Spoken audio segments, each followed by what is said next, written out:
Maybe. Yes. My lord, if I am not mistaken, as per the roster, my lord,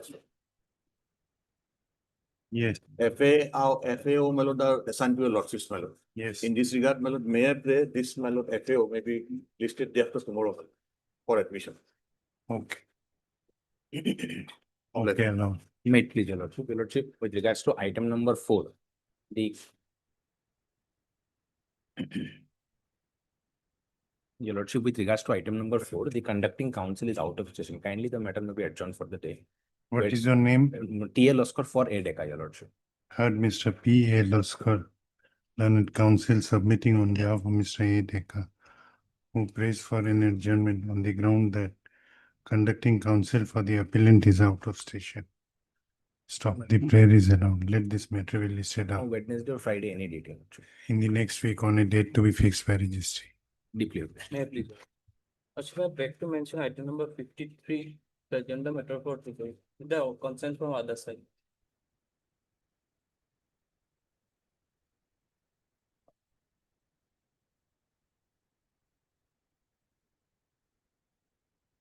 '53, you are for? And for N. Borua, appellate for the respondent, What is your name? S. Arafat.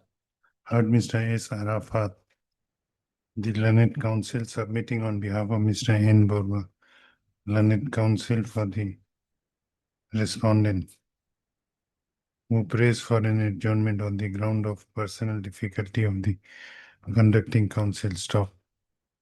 He submits that he has informed learned counsel for the appellant regarding his prayer for adjournment, who does not have any objection regarding the same. Hence, the prayer is allowed. Let this matter be listed after 2 weeks on a date to be fixed by registry. May it please, Lordship, item number 2. I'm appearing for the applicant on the behalf of the RJ Das. My senior is out of station. What is your name? CDB. Heard Miss C. Devi, learned counsel submitting on behalf of Mr. R.J. Das, the learned counsel for the appellant, who seeks an adjournment on the ground of personal difficulty of the conducting counsel for the appellant. The prayer is allowed. Let this matter be listed after a week on a date to be fixed by registry. Your matter may be fixed on 19 August. No. Yes, May it please, Your Lordship. Lordship, I beg to mention item number 1 from today's papers. yes. In this matter, my lord, I am appearing for the sole respondent, my lord. And he is out of station, my lord. We want to file an wakalatnama on his behalf. You have informed the appellant side. No, I have not informed you. Wait for your turn. This is item number I 1. will wait. We will be filing wakalatnama, my lord. Let the matter be called. I am highly obliged. May your lordship, I beg to mention stated, IA criminal number 837/2026. Criminal. Yes, main bill application number 1278/2026. I will mention tomorrow. Pray before registry. Tomorrow, sir, it's urgent because Pray before registry. This is not a criminal bench. no, it's a bail petition, a bail application number 1. You are before wrong court. Go to the roster. Bail petition to yate asile. No, listen. I'm You- in person. I'm in person. You pray before registry. Go to registry, make a prayer there. Your case may be listed. Yeah, bail petition. You are not understanding what I am saying. You go to registry, pray before the registry. Understood? Go and pray before registry. May I please? I beg to mention item number 5, my lord. My lord, I have a person from the other side, my lord. My lord, my senior is out of station. What? The matter may kindly be taken up. You are Mr. M.H. Talukdar. Friday. M.H. Friday, my lord. What is your name? M.S. Talukdar. Heard Mr. M.H. Talukdar, learned counsel for the petitioner. Also heard Miss Bidas. B. Das, learned counsel for the. No, M.H. Talukdar, learned counsel for the respondent. Better maybe fixed for Friday, Lordship. Also heard Miss B. Das, learned counsel for the petitioner. The learned counsel for the respondent has sought for an adjournment on the ground of the personal difficulty of the conducting counsel for the respondent. Prayer is not opposed to by the learned counsel for the petitioner, hence same is allowed. Let this matter be listed. Friday is 21.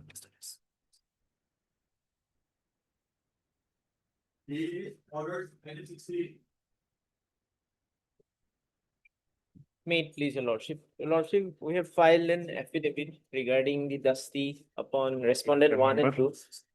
But your lordship, this service could not be effectuated due to some unforeseen circumstances. Then what is your prayer? So your lordship, there is only a delay of 155 days. your No, lordship. but service has to be. Yes, lordship. In that You are case, your- insurance company. Yes, sir. We'll take steps upon respondent one and two by way of paper publication. Heard Mr. S. Datta, the learned counsel for the applicant, who submits that though an attempt was made by the applicant to serve the notice on respondent number 1 and 2 by dusty mode, however, same could not be effectuated. He submits that the applicant may be allowed to take steps upon respondent number 1 and 2 by substituted mode of publishing the notice in the newspaper. The prayer is allowed. The applicant shall serve the notice on respondent number 1 and 2 by publishing the same in two newspaper or one?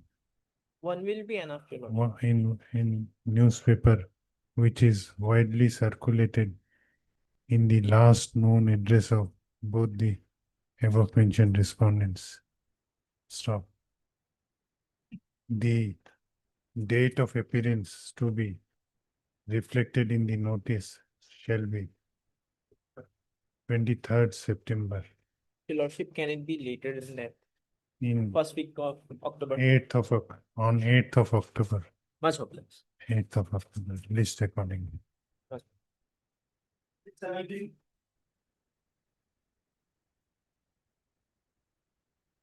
So in this case, the claimant and the company have agreed to settle the matter at additional amount of rupees 6 lakhs. In this regard, matter had come from before the mediator. In the mediator, lordship, the order must be there, lordship, where parties have put their signatures. So as per that order, lordship, matter may be disposed. The other side is not there. Not present, but the other day they had come and party himself came and put signature before the mediator. Who is the counsel? Mr. M.J. Borua. He is not present today. Now, We'll take it up tomorrow or Tomorrow. day after tomorrow. You inform him. Or we will take it up in the afternoon. afternoon, lordship, I have some difficulty. If he comes, lordship, that matter may be taken. Okay, we'll wait for some time. Yes.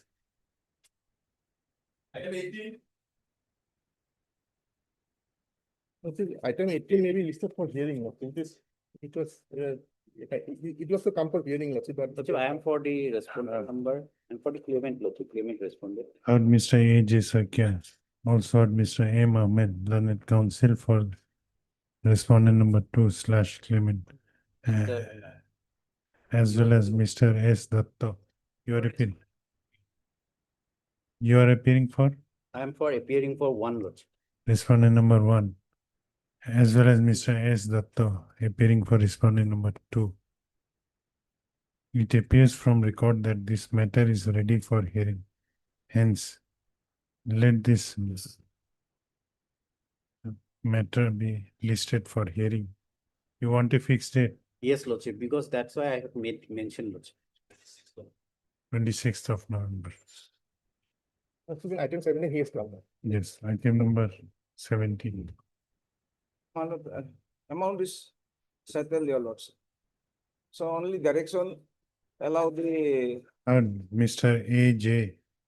Soikia, learned counsel for the appellant, Also Mr. M.J. Barua, the learned counsel for the respondent slash claimant.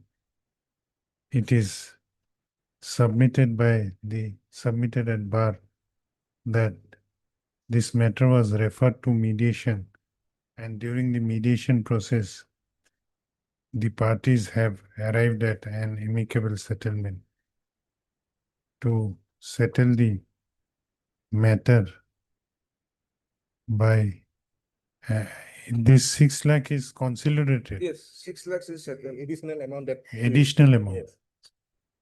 By paying an addition, by insurance company paying an additional amount of rupees 6 lakhs to the respondent, claimant slash stop.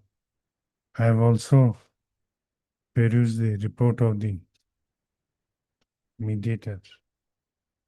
Mediator report.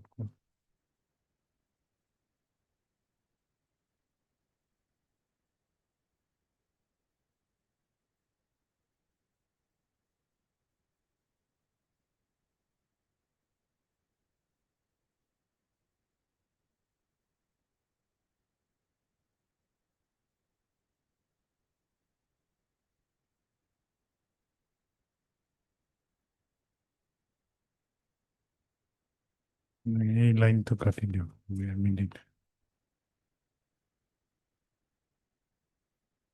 In support of their contentions, the parties have produced a letter dated 16/6/2026 addressed to the Registrar General by the Chief Regional Manager of the Appellant Insurance Company, whereby it is acknowledged that the insurance company has agreed to settle the instant appeal at an amount of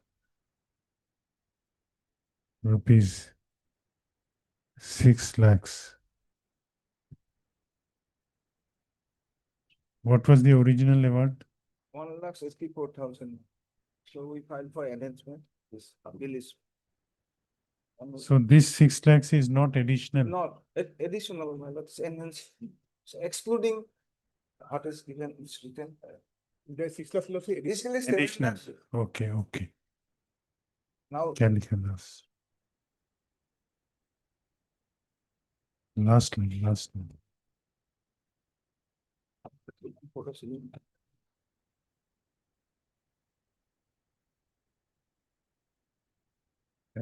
Instant appeal oh, 1,04,000. on paying an additional amount of rupees 6 lakhs. Stop. In view of the settlement arrived at between the parties, this appeal is disposed of in terms of the settlement arrived between them. Let the letter dated 16/6/2026 produced before this court by the learned counsel for the appellant be kept in the record as part of it after marking the same as X. The appellant insurance company shall Lordship, I am respondent, appealing is claims. I am appellate. the respondent insurance company shall deposit the agreed amount of rupees 6 lakhs before the registry of this court within a period of 4 weeks from the date of this order. Stop. On such deposit, same shall be disbursed by the registry to the claimants after proper verification. Stop.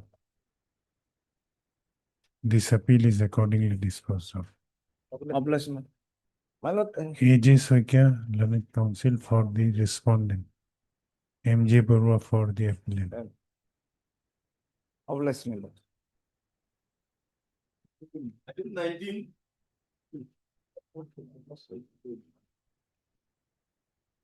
Yeah, please, your lordship. In the case, the 6 respondents, my lord, I did not see the record. Some of the respondents have entered appearance, my lord. Lordship, I am appearing for respondent number 4. I'm appearing from respondent 6. respondent. Heard Mr. S. Nawaz, the learned counsel for the appellant. Also heard Mr. S. P. Sharma, the learned counsel appearing for respondent number 1. Mr. A. Acharya For respondent 4. appearing for respondent number 4, as well as Mr. J.U. Ahmed. J.U. Ahmed appearing for respondent number 5. Respondent number 6, Lord. Respondent number 6. On perusal of office note dated 10/8/2026, it appears that notice issued to respondent number 2 and 3 have been duly served, whereas notice issued to respondent number 5 could not be served due to insufficient address. The appellant is therefore directed to take fresh steps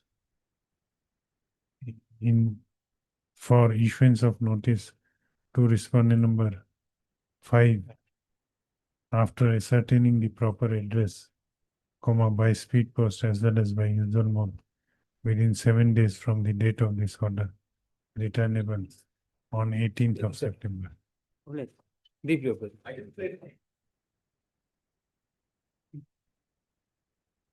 Lordship, this matter has been, we had gone for mediation. So the next date for mediation has been given as 17th September. Both parties had attended the sessions. Heard Mr. A.K. Mishra. A. Mishra. Heard Mr. A. Mishra, the learned counsel for the appellant. Though none has appeared for the respondent, it is submitted by learned counsel for the appellant that matter has been referred to mediation and the next date of mediation is fixed on 17th September. 17th of September.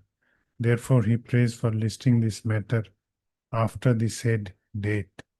The prayer is allowed. Let this matter be listed on 25th of September. First week of October. Lordship. Or not 25th, 5th of 5th of October. I'm deeply obliged. May please, your Lordship. Lordship, service in respect to respondent, sole respondent has not been returned yet, Lordship. And a trial court record has also not been received, Lordship. The IA was for, Lordship, injunction under Order 39, Lordship, 1 and 2. No interim was given, Lordship, on the last day. There is a probability that they will sell the land in the meantime. Heard. Mr. What is your name? Lordship, W. Hawk on behalf of Mr. W. A. Hawk, appearing on behalf of Mr. A. Sattar. On perusal of the office note dated 12/8/2026, it appears that service report in respect of notice issued to the sole respondent is awaited. Stop. The registry is directed to place the postal track consignment report of notice issued to the sole respondent by speed post, before this court on the next date fix. Registry shall also issue reminder for the trial court records. Trial court record was called or scanned copy? Called.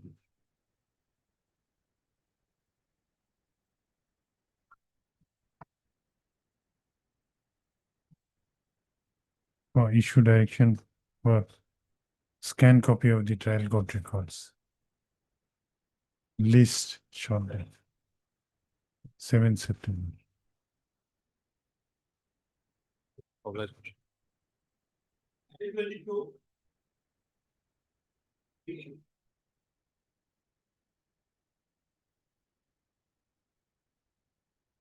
None has appeared for the petitioner on call. List this matter after a week on a date to be fixed by the list.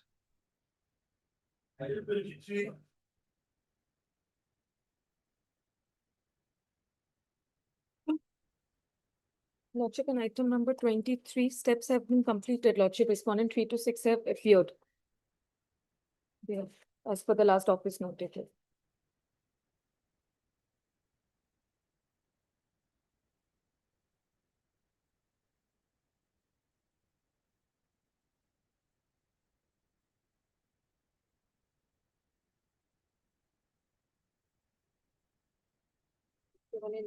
Maybe appeared. यहाँ पे steps not completed. Office note देखा था मैंने. Heard Miss S. Todi, the learned counsel for the petitioner, also heard Miss F. Ahmed, the learned counsel for respondent number 1 and 2. On perusal of office note dated 10/8/2026, it appears that the engaged counsel for respondent number 3, 4, 5, and 6 has already submitted wakalatnama.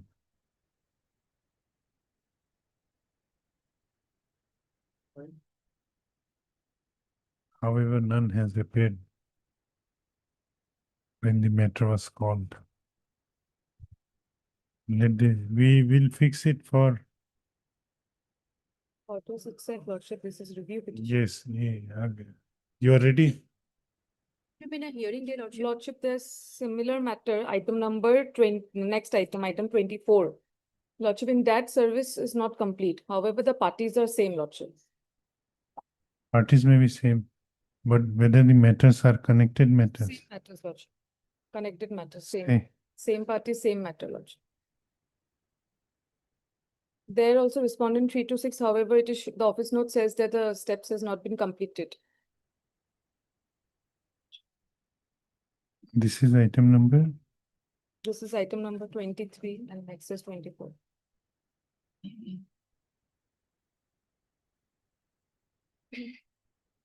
ये तो office में सही appeal कर लेगा, आपको मालूम होता है। हाँ, वही तो बोलो, एक The hearing date नहीं। और hearing date रहता है। hearing date में ऑफिस में Short. No, short. किमान डिले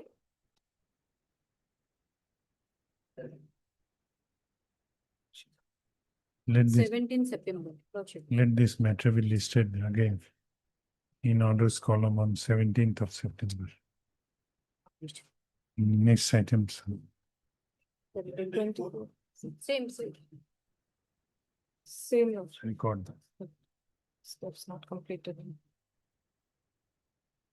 Office note में दिखाया है, neither answer no. Heard Counsel. Miss S. Todi, learned counsel for the petitioner. Also heard Miss S. F. Ahmed, the learned counsel for the respondent number 1 and 2.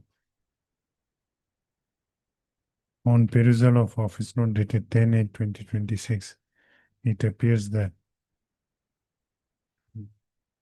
the service report in respect of notices issued to respondent number 3 to 6 is awaited.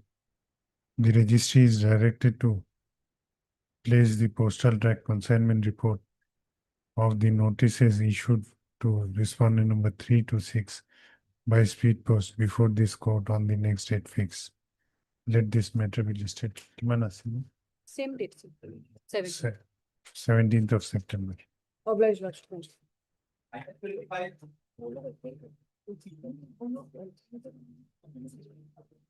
May I please, your Lordship? Inadvertently, Lordship, upon the steps on respondent number 2 could not be taken, your Lordship. I'll take today, your Lordship. Heard Mr. A.R. Shom, the learned counsel for the appellant, who submits that due to some communication gap, the appellant could not take steps for issuance of notice upon respondent number 2, as was directed by this court. Stop. He prays for some more time for taking steps for issuance of notice upon respondent number 2. The prayer is allowed. The appellant shall take fresh steps for issuance of notice upon respondent number 2 by speed post as well as by usual mode within 7 days from the date of this order, returnable on 18th of September. Lordship, interim may be extended, Lordship. Interim is there. You have interim Yes, and Lordship. you have not taken steps. Lordship, actually on that day, additional extra copy. No, Lordship- then interim has to be vacated. Lordship, After taking interim, you cannot take excuses. Lordship, I'll take steps today itself, Lordship. Then we'll first vacate it, then you. No, Lordship, kindly that may be considered, Lordship. Why kindness when you Lordship, take due- interim at the back of one party and no, then Lordship, don't? others I have taken steps, have already appeared, Your Lordship. In respect of only responding to Your Lordship. On that day, Your Lordship, on last occasion, due to some misunderstanding, I have served copy to the other side's No Lordship. misunderstanding will happen. Lordship, yes, it is there, Your Lordship. And today I have seen that there is also a direction, Lordship. I'll take today itself, Lordship. Today itself. Within 7 days की जगह within a day from the date of this order, returnable on 18th September. Lordship. Interim Lordship may be extended. The interim order shall continue till next day. Oblige, Your Lordship.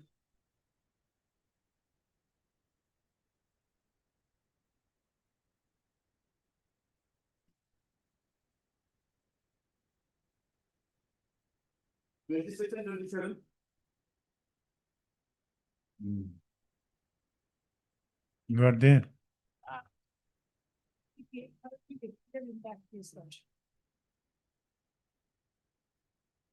For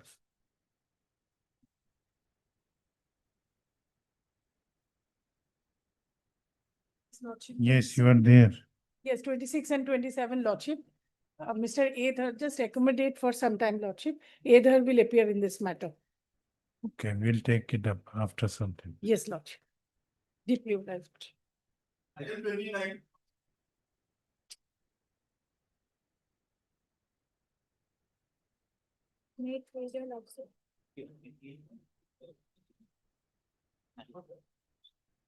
Yes. My lord, there is one item 28.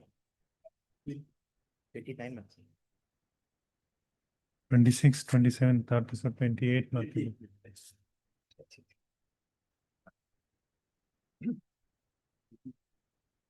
Slow, be slow, don't commit this. Item 29. 28 is misplaced. He's searching. He'll call after some time.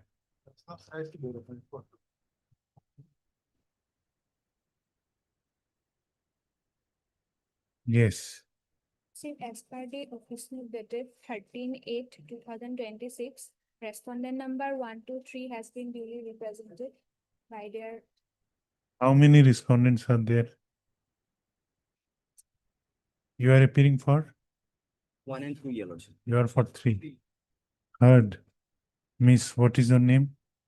It's Gauhati, Lordship. Heard Miss H. Borua, the learned counsel for the appellant. Also heard Mr. A Hussain, Your Lordship. A. Hussain appearing for respondent number 1 and 2, as well as Mr. S. Datta appearing for respondent number 3. Whether records have trial. It appears that this appeal is ready for hearing. Hence, list this matter for hearing on 26th November.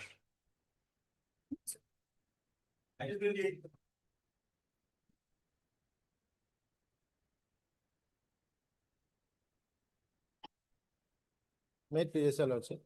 The Lordship, peruse the last order, Lordship. TCI has been received and regarding respond number 2 and 4, Lordship. The registry was directed to update the office note, but it has not been updated. And my learned friend was asked to two can appear over one no two can service to two can appear hoy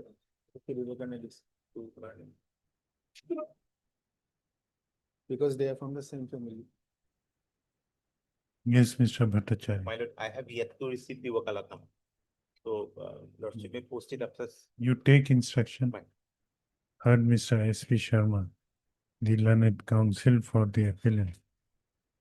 Mr. A. Bhattacharya, the learned counsel appearing for respondent number 1, submits that he needs some more time to get instruction as to whether he may appear for respondent number 2 or not. The prayer is allowed. It appears that in respect of the other respondents, the service report is still awaited. So The- you're yielding respondent number 4, Lordship. The 3 and 4. No, only 4, because What happened to 3? 3 is complete, I suppose, Lordship.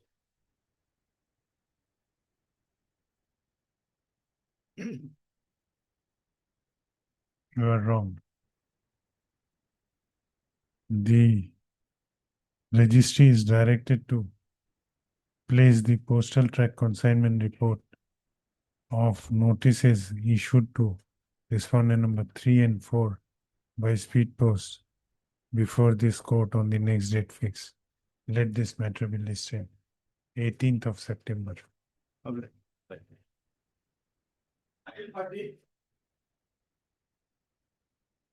My lord, this application is filed under Limitation Act, my lord. There is delay of 2,508 days, my lord.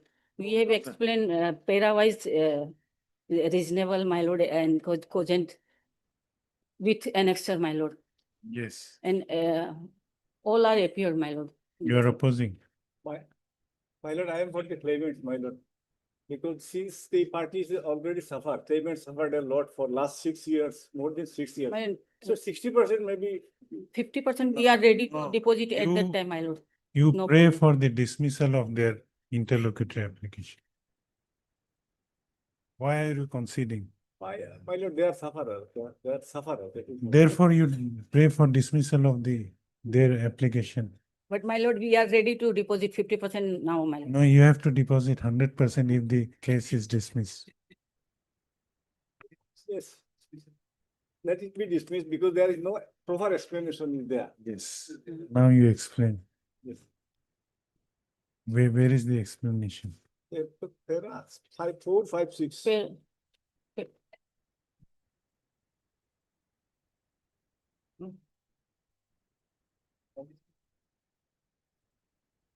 Yes, Ms. Sharma. Where is the reason? My lord, the reason is explained, my lord, from para 3 to 9, my lord, with annexure, my lord. We have fully explained, my lord. No, you tell me what you have explained. My lord, from para, my lord, 3, my lord. Para wise I am going, my lord.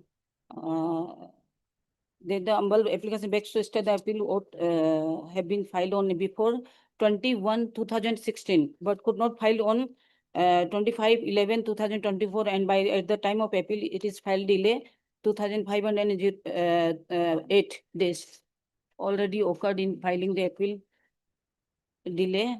And para, my lord, 4, my lord. The dealing advocate handed over the certified copy of the judgment award and the papers of came to dealing officer, and it took some time, my lord. Thereafter, after the dealing office sent the paper to the divisional office with which was again sent to the regional office as per official procedure. Therefore, the brief of the case was handed over to the panel advocate for the filing appeal. Para 5, my lord, that on receiving the brief of the case, the engaged advocate prepared the appeal along with an application for grant of stay. Thereafter, appeal was filed on 18/1/2016, my lord. Here, bearing filing number so and so, my lord. The copy of filing slip is annexed here with annexure 1, my lord. Now, when have you filed the appeal? Appeal filed, my lord, in. When?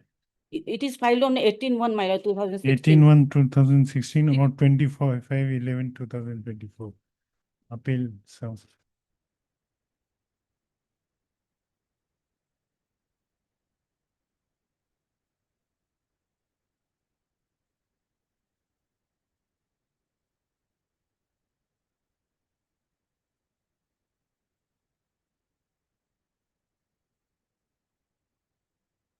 It is filed on 22/10/2024. Again file, my lord.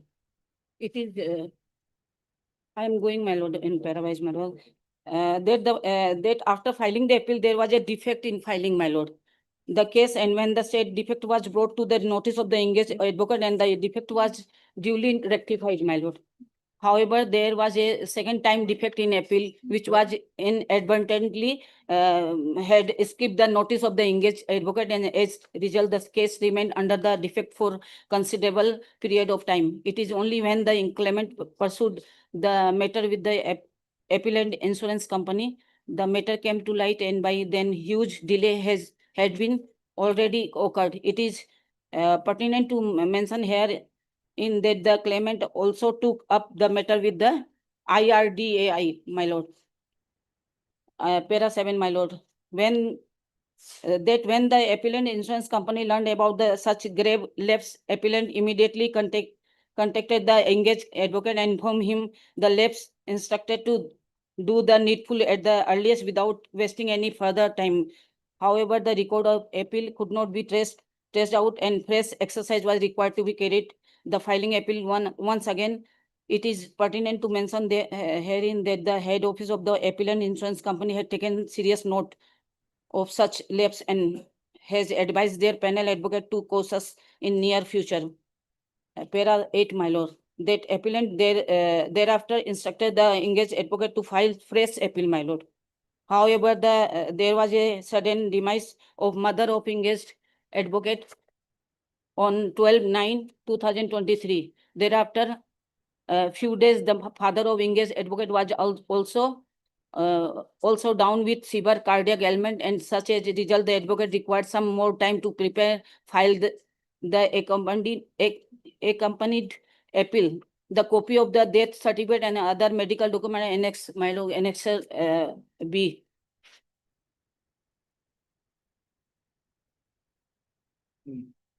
Para 9, my lord. That thereafter the appellant has placed request for the statutory deposit check, and same time was received from the head office by the Gauhati regional office on 2/9/2024, and the same was handed over the advocate for the filing appeal. And by that time, delay was 2,508 days has occurred, my lord. All the papers of annexary is given, my lord. Where is the evidence that you filed the appeal on in the year 2016?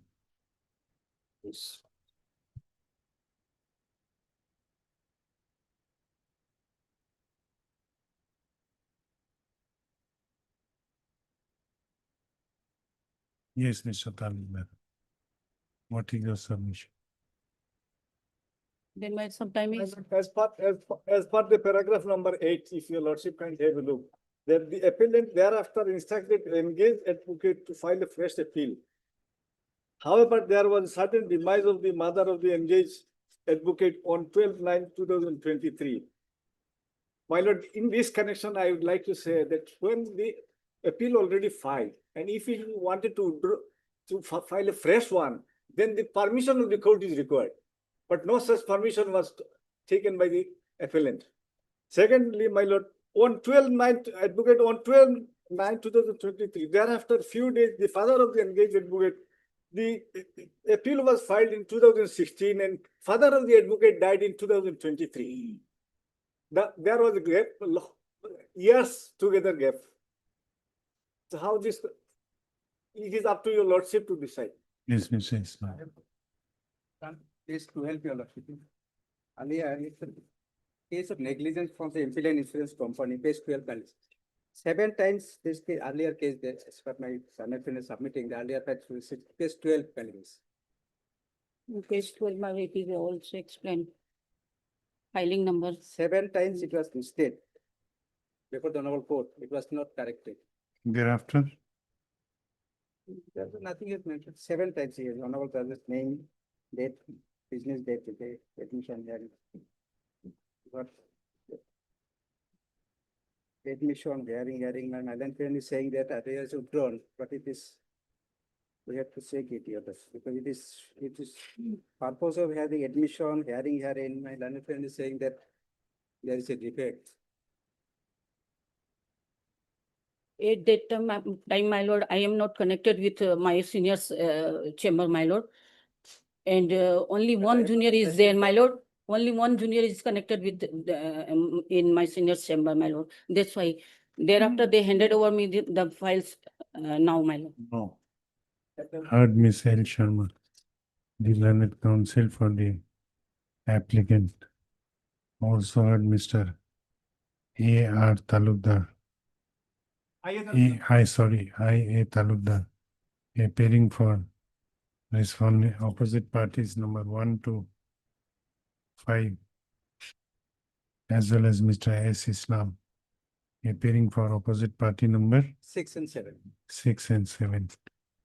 This application under section 5 of the Limitation Act 1963 has been filed by the National Insurance Company Limited, praying for condonation of delay of 2,508 days in preferring the connected appeal, whereby it has impugned the judgment and order dated 14/10/2015, passed in MEC case number 71/2013 by the Motor Accident Claims Tribunal, Kachar and Kokrachar.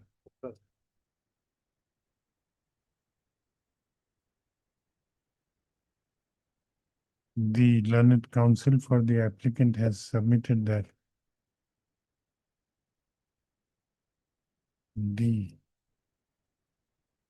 appellant earlier had filed an appeal against the aforesaid impugned judgment and award on 18/1/2016. However, there was some defect in the said filing, and as such, the said appeal was not registered.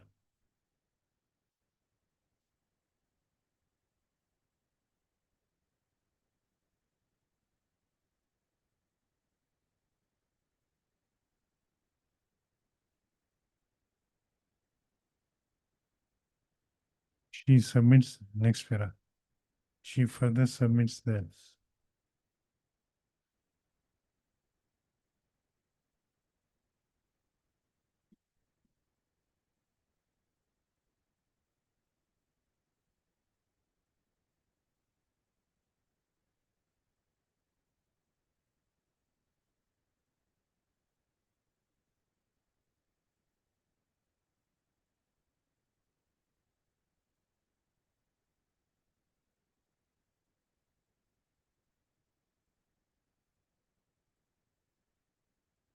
though the defect was rectified, however, for the second time again, some defects were noticed in the appeal. Stop. She submits that the said defects escape the notice of the engaged counsel, and in the process a considerable period of time lapsed.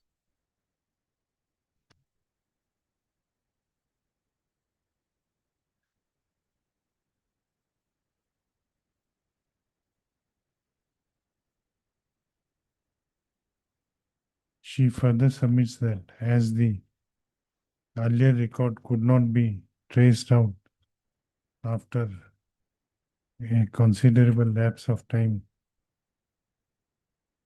the appellant took steps for filing the appeal afresh, and accordingly, on 25/11/2024, the fresh appeal was filed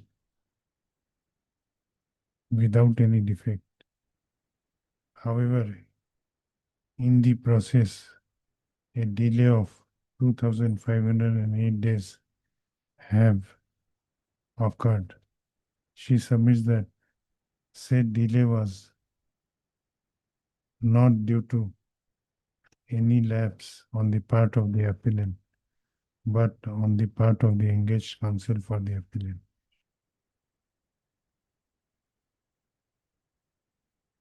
She also submits that the delay is totally unintentional as well as occasion due to genuine and cogent reasons. Therefore, she prays for condoning the delay of 2,508 days. On the other hand, learned counsel for the claimant respondent submits that the claimant are deprived of the fruits of the award for last more than 10 years and 10 years. Stop.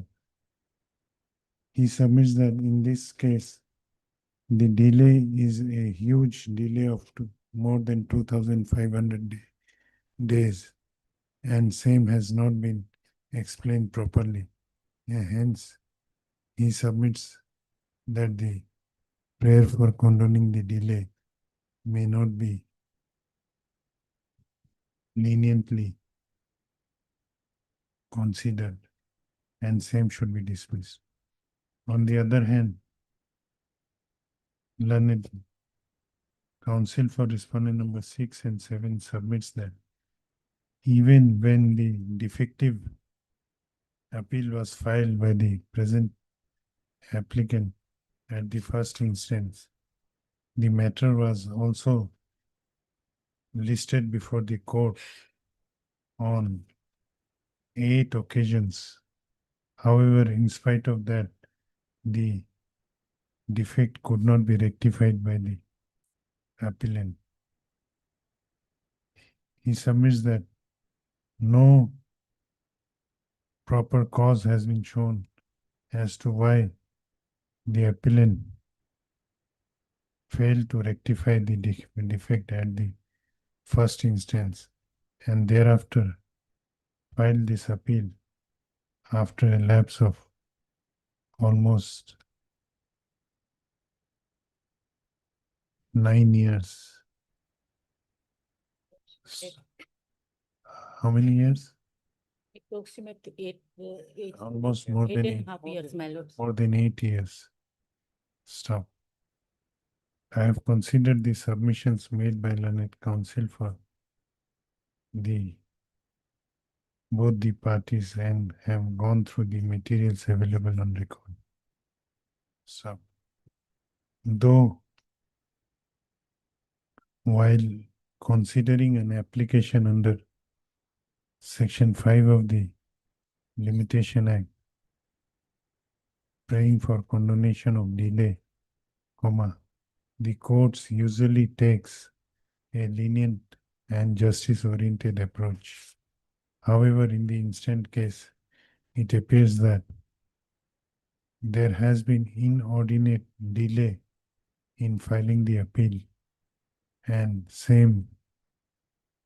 the cause shown by the applicant does not appeals to the conscience of this court. It appears that it is pertinent to note here that an appeal is said to be filed in a court only from the date when it is found to be defect-free. Filing an appeal with defects would not save such an appellant from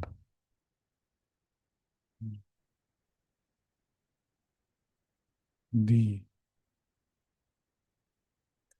rigors of law of limitation if no sufficient cause has been shown for such delay.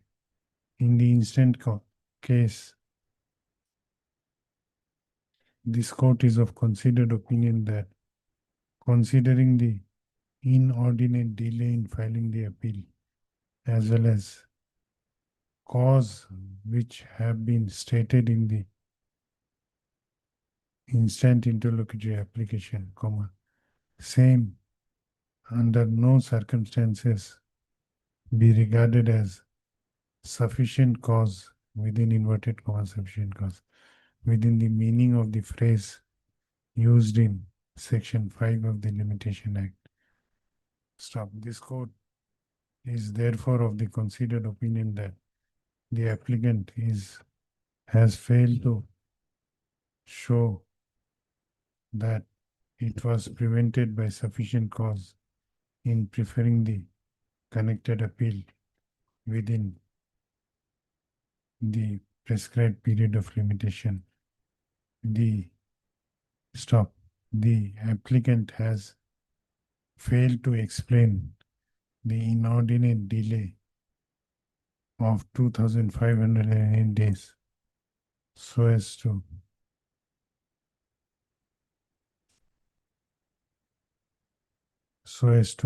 so that the such a delay may be condoned, comma, as such the prayer for condonation of delay of 2,508 days is hereby dismissed, and this interlocutory application is accordingly dismissed.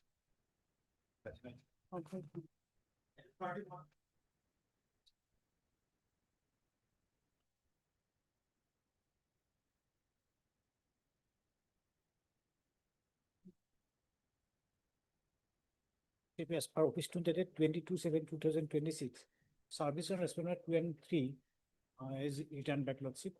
I want to take step the paper publication upon respondent 2 and 3.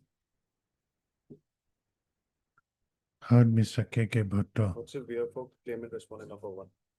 the learned counsel for the appellant. Also heard Mr. A. Ali, appearing for respondent number 1. On perusal of the office note dated 13/8/2026, it appears that the notice, the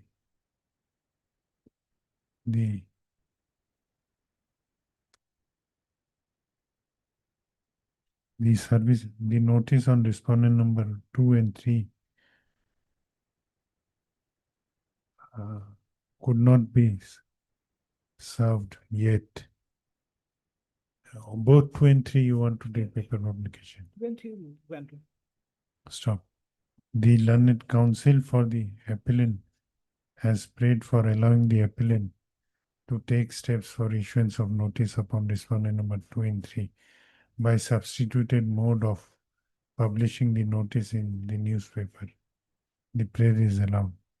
The appellant shall take steps within 15 days of this order for issuance of notice upon respondent number 2 and 3 by publishing the same in a newspaper which is widely circulated in the last known address of the aforesaid respondents.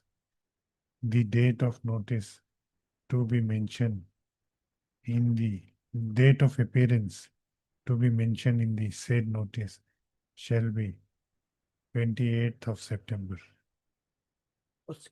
List accordingly thereafter.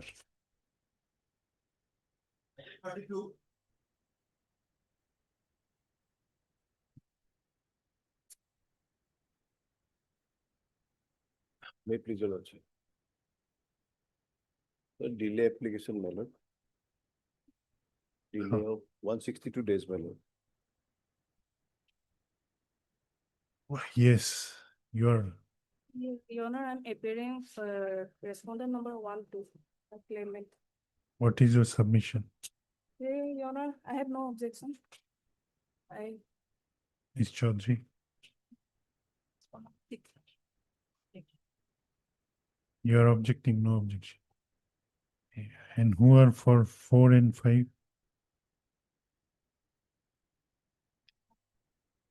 They were the owner and driver of the vehicle, my lord. Of our vehicle. On last occasion, 4 and 5 had filed wakalatnama. Heard Mr. T. Kolita, the learned counsel for the applicant. Also heard Miss, what is her name? Heard Miss C. Burman, the learned counsel for respondent number 1, 2, and 3. Also heard Miss M. Chaudhary, the learned counsel for respondent number 6.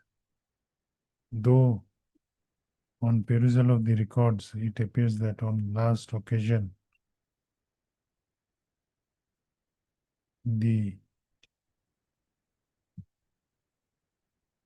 some councils had filed wakalatnama for respondent number 4 and 5.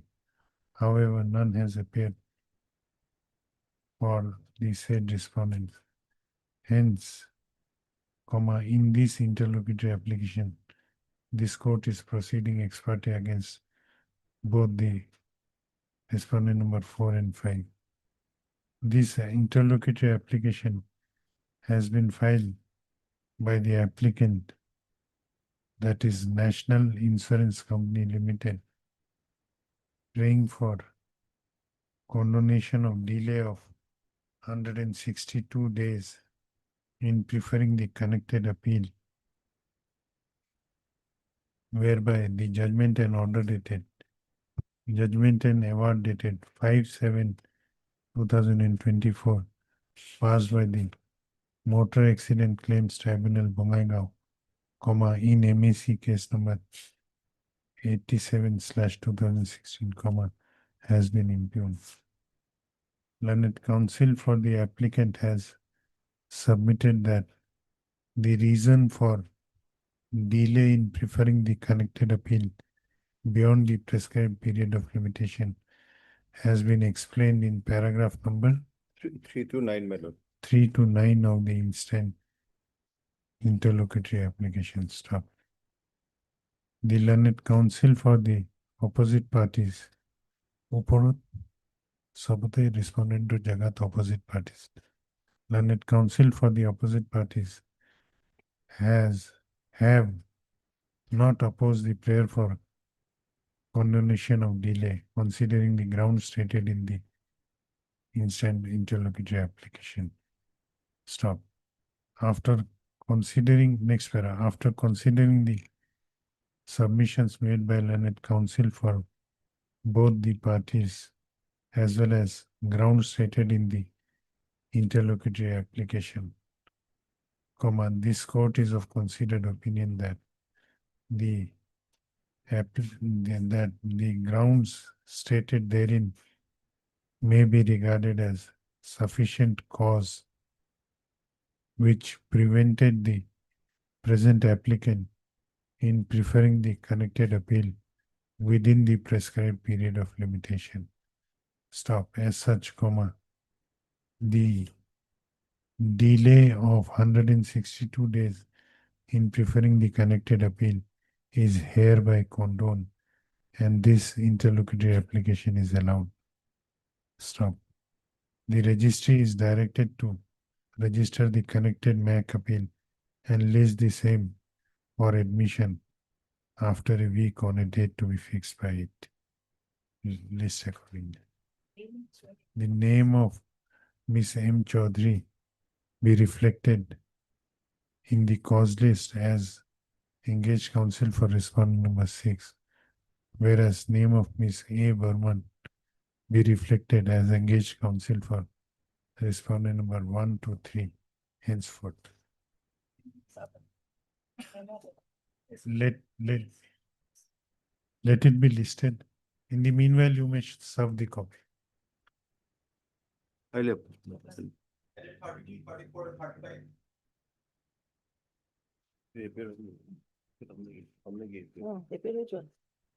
it please your lordship. My lord, this is an application for condonation of delay of 38 days, lordship. These three matters are analogous, lordship, and all the respondents appeared, lordship.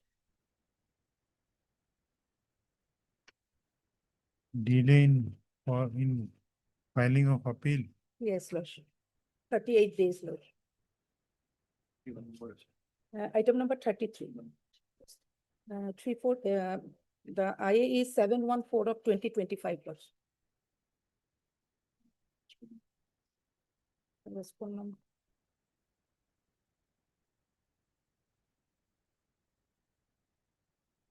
It is reflected in the cause list, lordship, respondent's name.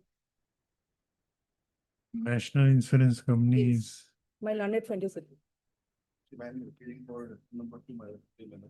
In fact, I appeared in the last occasion, but I could not find the wakalatnama. Today I'm appealing on behalf of the officer, number two, National. national interest. Same case, my lord, as the item number 32. who is for Oriental? Oriental, lordship, we have filed, lordship. We are for the appellant, Oriental Insurance Company. In my case, they were. No, who has filed this 33? 33. 33, we have filed, lordship. This IA is filed mistaken, I think by mistaken H does, this is for the claimant. We have filed, no? Yes, Your Lord. IA, they have filed for withdrawal of the state amount deposited. It is already not yet condoned delay. Not yet, delay has not yet been condoned. So this IA is premature, Yes, lordship. 714.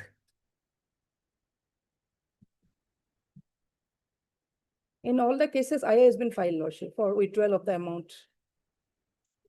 What is your IA number? IA number, lordship, 714/25, for delay. 714. 714.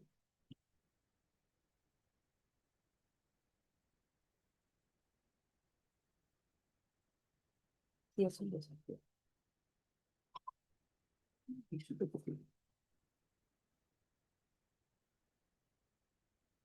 You are opposing No, delay.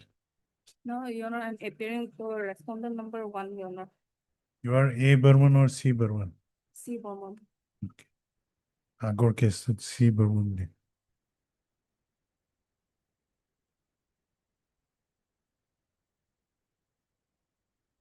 Then we'll condone the delay. Heard Miss M. Chaudhary. 714, IA 714. Heard Miss M. Chaudhary, the learned counsel for the applicant. Also heard Miss C. Burman, the learned counsel for respondent number 1. Sampurna Bhardwaj, Yes, Your respondent number 1 / opposite party number 1 / claimant, as well as Mr. T. Kolita, learned counsel for opposite party number 2, namely National Insurance Company Limited. Stop. This next para, this interlocutory application under Section 5 of the Limitation Act has been filed by the applicant insurance company, praying for condonation of delay of 38 days in preferring the connected MAC appeal, whereby the judgment and award dated 5/7/2024 passed by the Motor Accident Claims Tribunal, Bongaigaon, in MAC case number 86/2016 has been impugned. Stop. The learned counsel for opposite party number 1 and 2 have not opposed the prayer for condonation of delay. Hence, the notice to other opposite parties, namely opposite party number 3 and 4, who are the owner and driver of the offending vehicle, is hereby waived. Stop.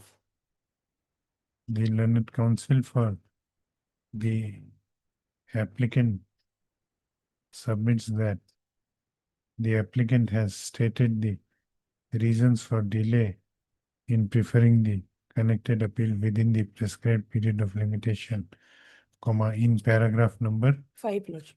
5 of the instant interlocutory application. Stop. After, next para. After considering the submissions made by learned counsel for both sides, and after going through the grounds stated in paragraph number 5 of the instant interlocutory application, comma, this court is of considered opinion that the grounds so stated by the applicant may be regarded as the sufficient cause which has prevented the applicant insurance company in preferring the instant interlocutory application within the prescribed period of limitation. Stop. As such, the delay of 38 days in preferring the connected MAC appeal is hereby condoned, and this interlocutory application is allowed. Stop. The registry shall register the connected MAC appeal and list the same for admission after a week on a date to be fixed by it. Stop.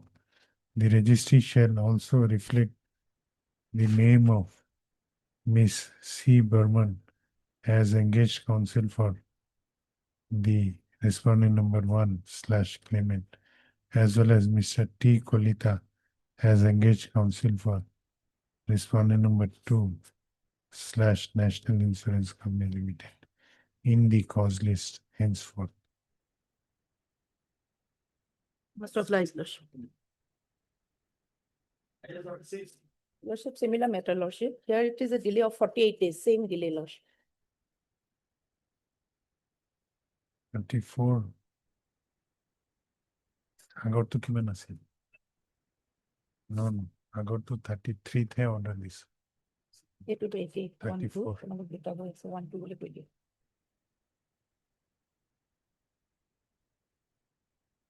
In 34, Lordship. In 34, Lordship, the delay is in 716. 716 of 25. How many days delays? Delay 48, similar delay, Lordship. Same order, Marigana? Same order, 48 days delay. Party same, lawyer same. In 35, I number 4007, delays of Delay 48 days, Lordship. 48 days, same order. I take note of the time appearance. And Lordship, my learned friend is appearing for 1 and 2 claimant. In IML 716, I'm for project for number 3. In item number 34, Mr. T. Kolita is opposite party number 3. I am, Your Honor, 1 and 2. C. Burman is for 1 and 2. The verify correctly. In item number 35, Lordship, 35, there is a delay of 66 days, Lordship. And in this case, Lordship, my learned friend is appearing on behalf of 1 and 2 Sinikwija. Your Honor, I am 1 and 2, Your Honor. same order, Same, Your Honor. Yes, same order, delay condom. must oblige, Lordship. Okay.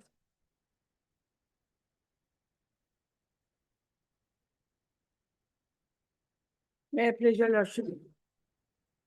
Lordship counsel for this matter is on legs in another court. So may I pray for adjournment for today?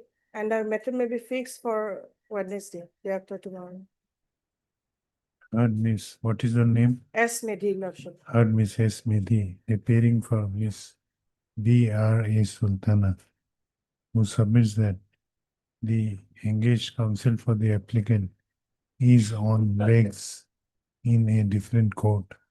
Hence, she prays for an adjournment for the day.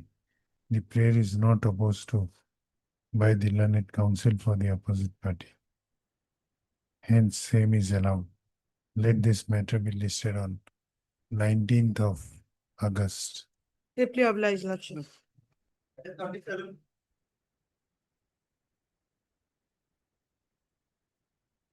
May I please your Lordship?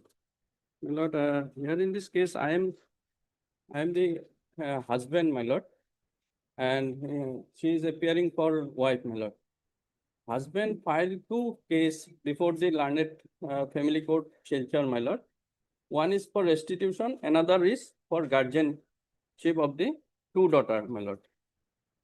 During pendency, my lord, after filing written statement, there was a settlement, mediation before the mediation. Then a report has been placed before the court without satisfaction of the mutual, which has been done in the mediation, my lord. The court case has been closed, saying that mediation report is accepted. And I am ready, my lord, with regard to the settlement. And if, my lord, the wife is not ready to Where is the impugn order? impugn order at page 57.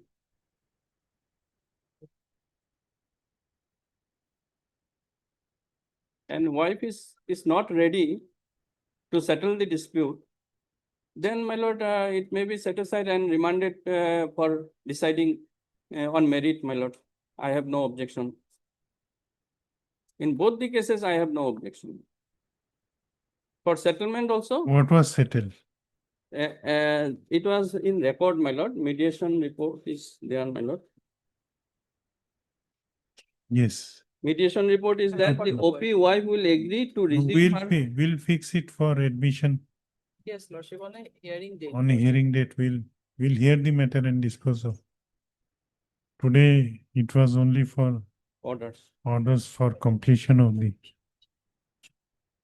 trial court records, I say. Received, lordship. Okay. My Heard. lord, only prayer, my lord, my limited prayer is, my lord, since mediation has not, though mediation has been taken place, but it has not been acted upon. So either settlement dispute with the settlement which has been settled, either acted upon, or if the wife is not ready, then it may be remanded for deciding on merit, my lord. No trial, nothing started as yet, my lord. Only WS has been filed. What was agreed between the parties? Agreed is that To his house with my children after the exam, lordship. in my rented house, I have taken rented house also. Now what happened? Yes. Present status, lordship, as per his information that the wife did not went to his house. I have to take instruction why she has not. Okay, you take instruction. Lordship. In the meanwhile, we'll fix it for Yes. hearing. Mediation was in presence of both the parties, lordship. Okay. That No, is if the- something was agreed upon, then why it is not being followed Lordship, appeal will lie or review will lie, that is also a question before the before the original court, lordship. On the Case has been subsequent disposed of. events, lordship, if there is a subsequent development, lordship, on that ground also they can pray for setting aside the mediation report. My lord, before your the lordship state has court, aware lordship. that regarding compromise decree, my lord, review is also not maintainable. no in terms. And it is an expertise, my lord, in my absence.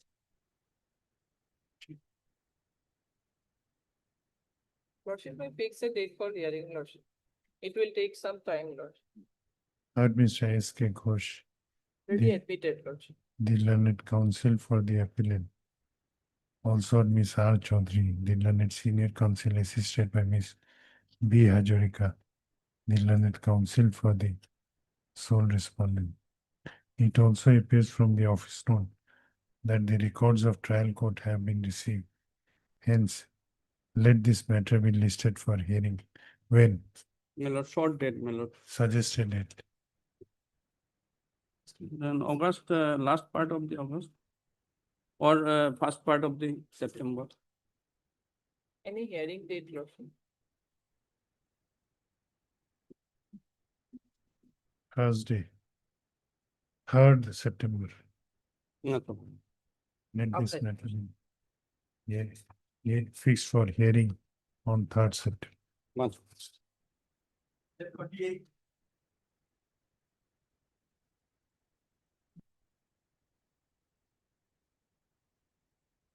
lord, service is not complete and trial court record has also not been received. Office note dated 12/8, my lord. Heard Mr. A. Das, the learned counsel for the appellant. On perusal of the office note dated 12/8/2026, it appears that the service report in respect of notice issued to respondent number 1 to 3 are awaited. Stop. It also appears that trial court records have also not yet been received. Stop. The registry shall place the postal track consignment report of notices issued to the respondent number 1 to 3 by speed post before this court on the next date fixed. The registry shall also issue reminder for the trial court records. List this matter Latitude 28th September, last 28th. 28th of September. Blessed.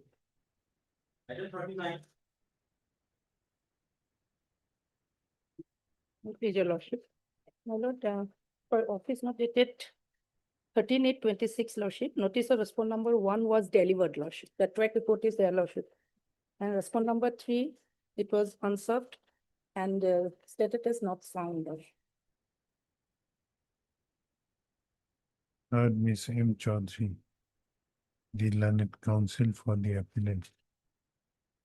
On perusal of office note dated 13/8/2026, it appears that notice issued to respondent number 1 was duly served to him.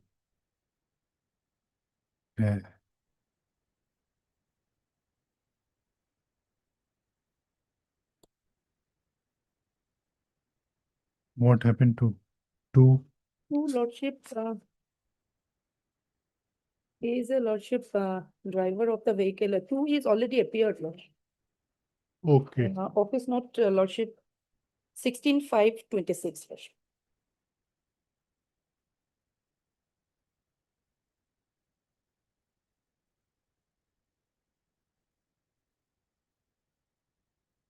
Regarding 3, lordship, it's It not appears found. from Regarding 3, it's not found.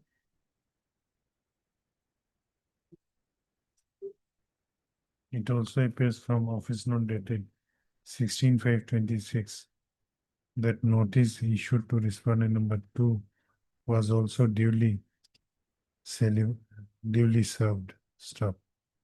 However, notice issued to respondent number 3 would not be served as no one was found in the given address. Lordship, in this regard, my submission is that lordship, since it's a quantum lordship, the appeal is on quantum. Who is 3? 3 is the owner of the vehicle, lordship.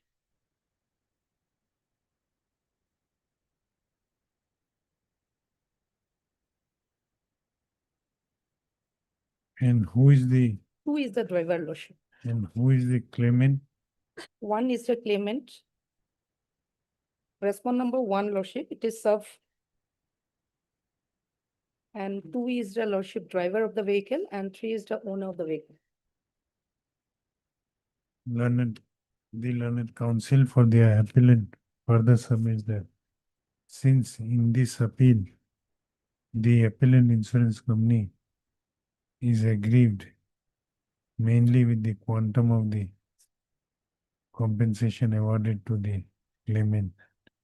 Hence, presence of respondent number 3 may not be necessary for adjudication of the instant appeal. She therefore prays for waiving the notice to respondent number 3. The prayer is allowed. Lord court record may be, reminder may be The given. registry shall issue reminder for the records of the MAC case number 48 slash reminder for requisitioning the records of MAC case number 48 slash 2022 from the concerned tribunal. List this matter again on 18th of September. Must apply for.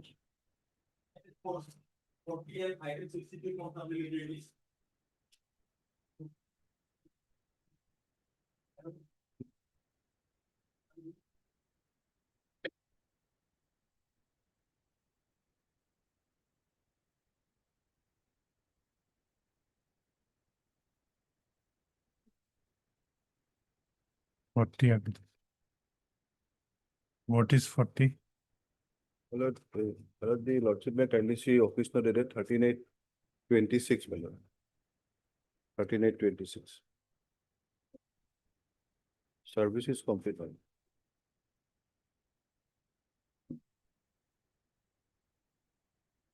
You are appearing for all respondents. No, respondent number 1 and 0. 1 and 2, that's it.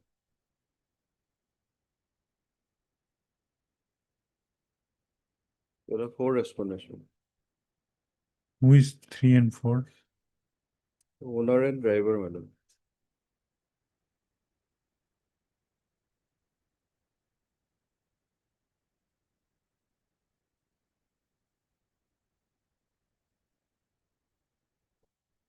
Heard Mr. T. Kolita, the learned counsel for the appellant. Also heard Mr. Imam. A. Muhammad. A. Muhammad, appearing for respondent number 1 and 2, as well as Mr.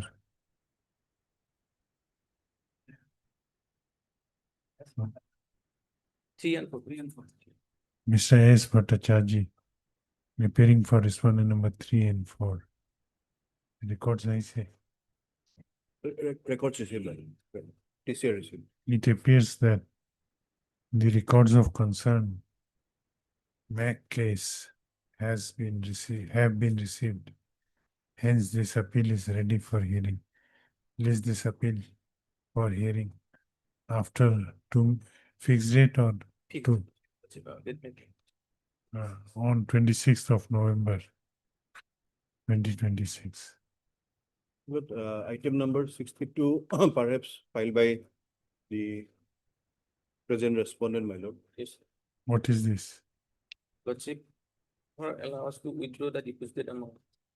You have deposited. We have deposited. Any objection? Lordship, my lord, my ground is that, my lord, the amount is, we are not liable to pay the compensation, my lord, in view of the nature of the policy, my lord. There's a bundle policy, my lord, and the accident took place beyond the coverage period of own damage, my lord. And that was not renewed thereafter. So that ceased to be a bundle policy, rendering to be an act policy, my lord. We'll decide this on That can be the, decided. it is injury case. Injury case, my lord. How much compensation? 156. No, Will my they lord. say? No, my lord, 3,12,377. Or you pay 50% with indemnity. We have deposited, my lord, already. Then let them take with indemnity bond. If the appeal allows, you have to refund it back.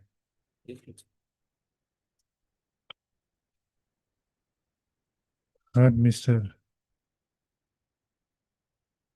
A. Muhammad. A. Muhammad, the learned item number 62.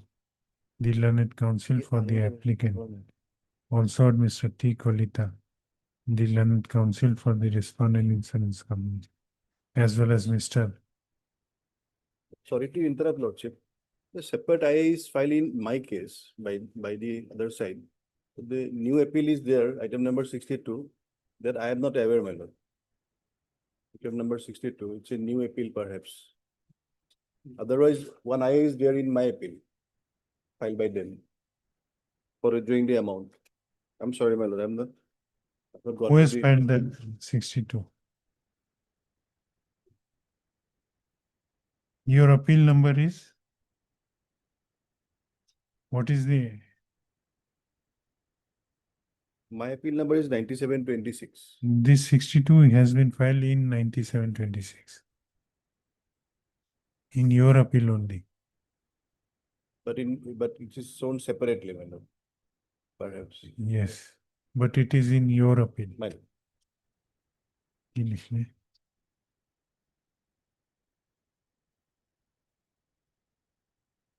Also, Mr. S. Bhattacharjee, learned counsel for opposite party number 3 and 4. This interlocutory application has been filed by the applicant slash claimant in connection with MAC appeal number 97/2026, praying for allowing the applicant slash claimants to withdraw the 50% of the awarded amount which was deposited by the opposite party insurance company before the registry of this court in person to the order dated 6/3/2026 passed by this court in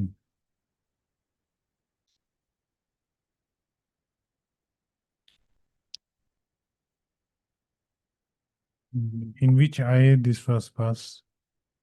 My lord, IA number 726. Passed by this court in IA number 700/2026 in connection with the MAC appeal number 97/2026. Stop. Though learned counsel for the opposite party insurance company has opposed the prayer on the ground that the insurance company has questioned its liability to pay the compensation as same was beyond the terms of the policy. However, he submits that the insurance company has already deposited 50% of the awarded amount in terms of the directions passed by this court in IA number 700/2026. Stop. Considering the facts and circumstances of this court of this case, this court is inclined to allow the instant interlocutory application with certain conditions. The registry is directed to disburse the 50% of the awarded amount deposited by the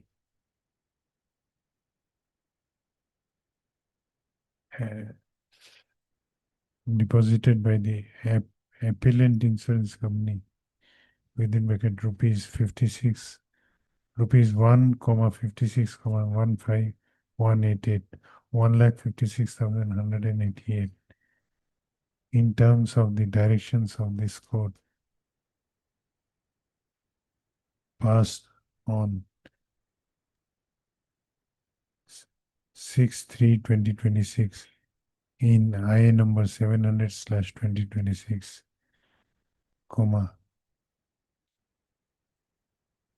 on furnishing of এই last line তো একবার পড়ি দিয়কচোন last line starting আগৰ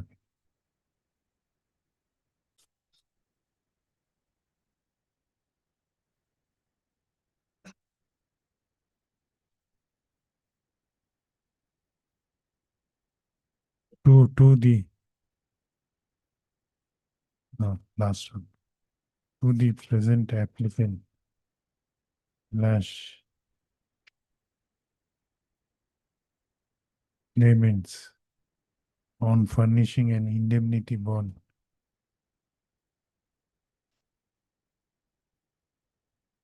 of amount equivalent to the amount to be disbursed to them with an undertaking that in event the appeal is allowed, in event the connected appeal is allowed, the applicant shall refund the said amount.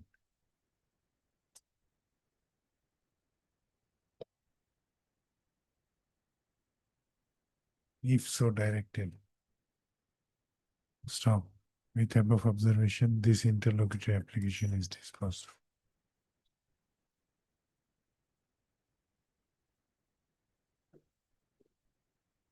I apologize, my lord, I was on relax. My lord, on 27th of July, the lordship has posed a question. A query was made by the lordship that whether this minority school falls within the definition of venture school, which is defined under the Assam Venture Education and Institution Provincialization of Services Act 2011. If your lordship takes up the order dated 27th of July, paragraph 8.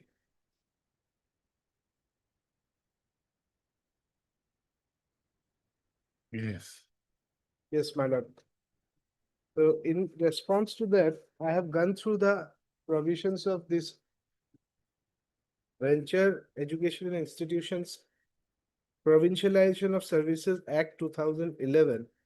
Here, the basic difference between the venture schools and as well as the minority institutions is that after these venture schools also constituted by some local authorities, but they after the provincializations, they are run by the state government. But but the minority institutions, they are not run by the state government. That is the basic difference between these two institutions.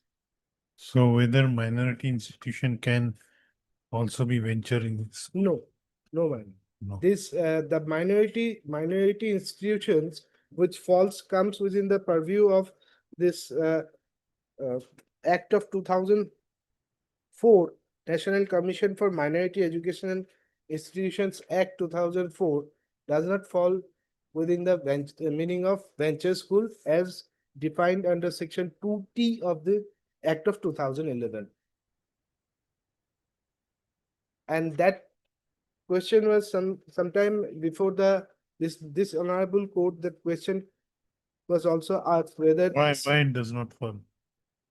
they are not governed by the state government. They are not. They will be governed by the state only after provincialization. Yes, correct. But till provincialization, they will remain venture school. Ventures, but to attract section 2T. 2T. T for Tamil Nadu. Yes. It says venture education and institutions means and includes venture degree colleges, ventures higher secondary schools, venture high school, venture ME school, and venture primary school situated within the state of Assam. Say, for example, let us take venture high school. Yes. Come to 2P. P. High school, yes. For example. Yes. Read venture. Venture high school means high school including a high madrasa imparting education up to class 10 and established by the people of locality prior to 1/1/2006, which has received permission from the state government and recognition from the Board of Secondary Education Assam on or before 1/1/2006 and not provincialized under any act enacted by the state legislature or so. Yes.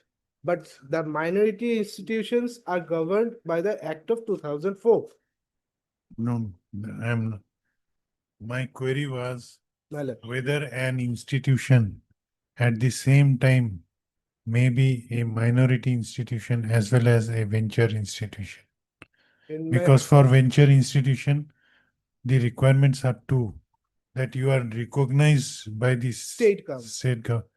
But not provincialized. but not provincialized. Not And pro- this should be, there is a timeline given 1/1/2006. Six.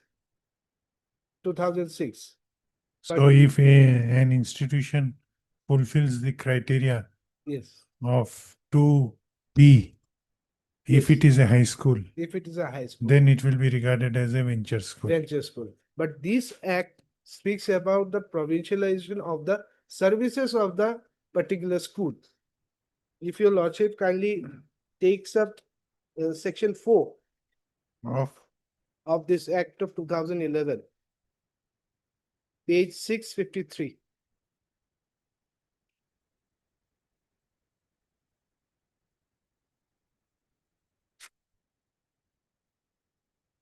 Yes. This speaks about employees to be government servant. The services of the employees of all eligible venture educational institutions under section 3 shall be deemed to have been provincialized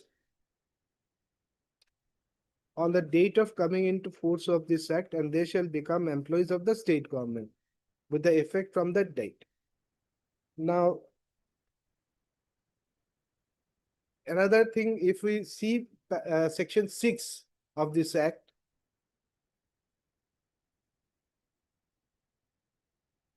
Yes. this is the superintendence and control of the educational institutions which are venture school or venture institutions. Superintendence and control of the educational institutions. This may be a difference.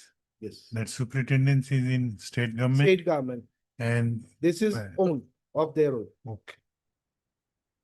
Okay. Now what?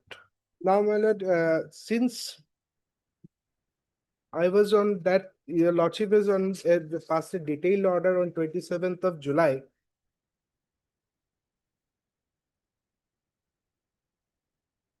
This notification, page 120.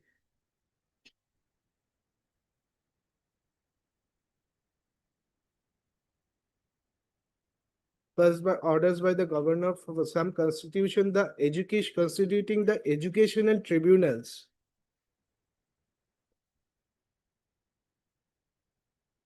What have you challenged in this? Yes, my lord. The impugned order is at page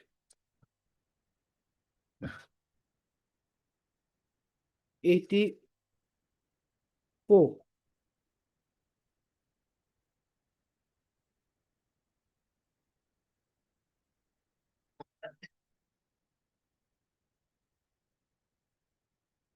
Your basic challenge was regarding jurisdiction of the Jurisdiction of the district judge. district judge, because It cannot take up as educational educational tribunal tribunal, matters relating to minority institutions. minority. It's just competent civil code, but not the educational institution. Whether service is complete on. Yes, my lord. They are aware of the plaintiff is aware because she is appearing in that suit. And service is also complete. Okay, then we'll fix it for admission, hearing or hearing. Lordship can dispose it of the But already. today it is in orders. You are enjoying Yes, yes, interim order. yes, yes. We'll dispose it.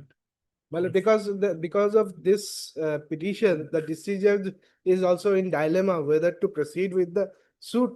When is the next day? Date is, my lord. What was the interim relief? That was stay of the order, impugned order. Where is the relief? My lord,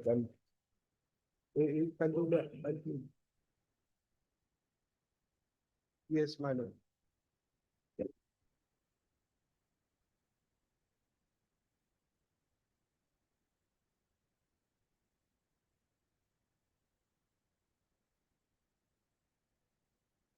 My lord, order dated 15th of October 2025, passed in IA Civil 3281. Putul. Arising out of FAO 66. 3281. 3281 for 2025.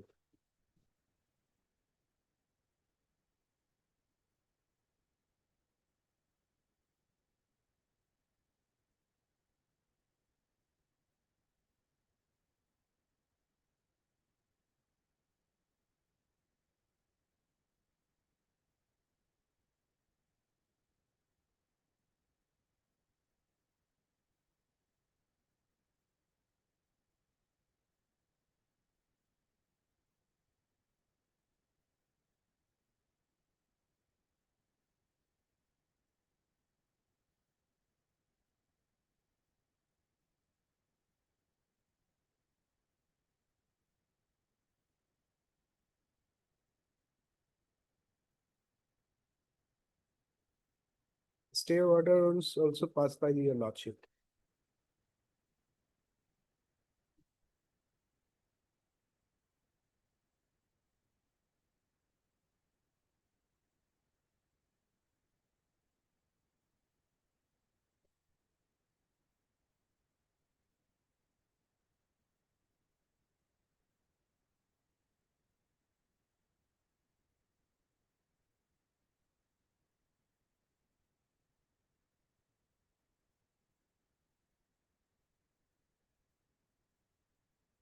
How many respondents are there? Only two respondents, the Director of Education, Who is representing?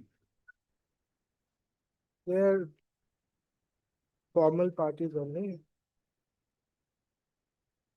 And the plaintiff. Heard Mr. A. Dhar, the learned in FAO, common order, FAO 58, then IAC Bill 3024, FAO 66, IAC Bill 3281, common order. Heard Mr. A. Dhar, the learned counsel for the appellants. Also heard Mr. Yeah. T. Thakure, come this side. Respondent number two, Lordship, performer respondent.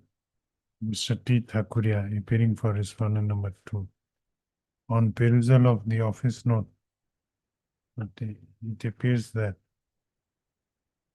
the notice issued to the respondent number 1. What is her name? Midula Kaur. The respondent number 1 One. has been duly served on the said respondent by the process server on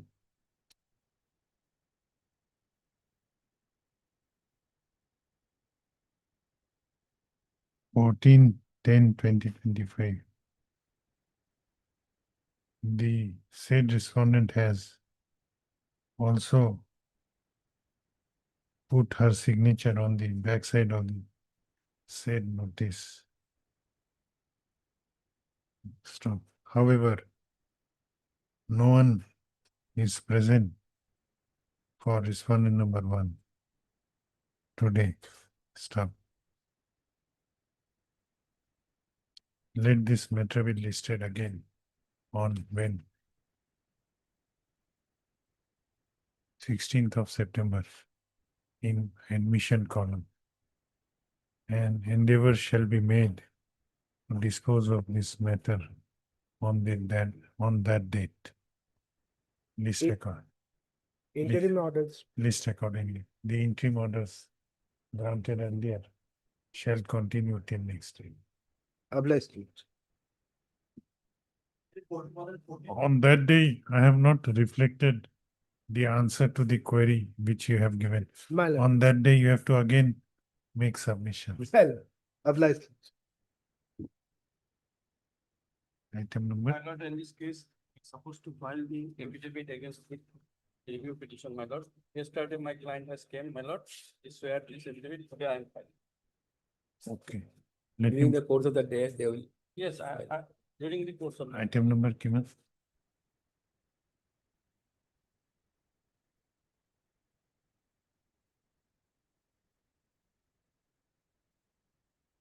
Heard Mr. M. J. Kadir, learned counsel for the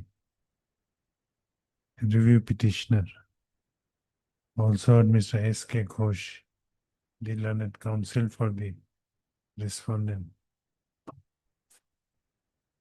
who submits that the respondent, who stays at Hailakandi, has come yesterday to Gauhati, and today during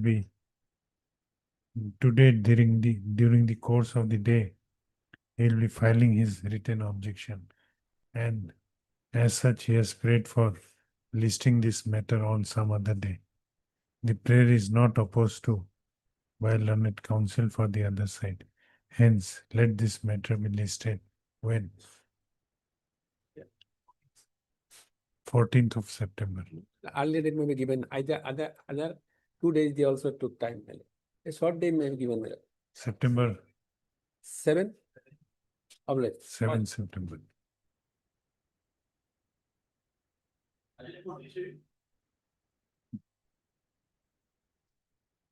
May I please, your lordship? Lordship, by order dated 13/7/26, registry was directed to place the postal track consignment report, lordship, of the notices. The lordship may kindly peruse office note dated 13/8/26. But I am appearing for respondent number 1, my lord. Respondent number 1.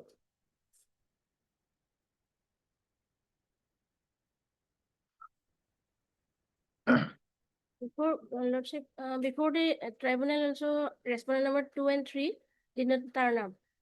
So they may be struck off, lordship. What is your name? SP Das. SP? Das. Heard Miss SP Das, the learned counsel for the appellant.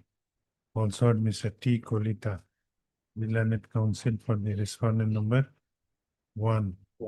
On perusal of the office note dated 13/8/2026, it appears that the postal track consignment report of the notice sent to respondent number 2 through speed post indicates that the said notice was duly delivered to the addressee.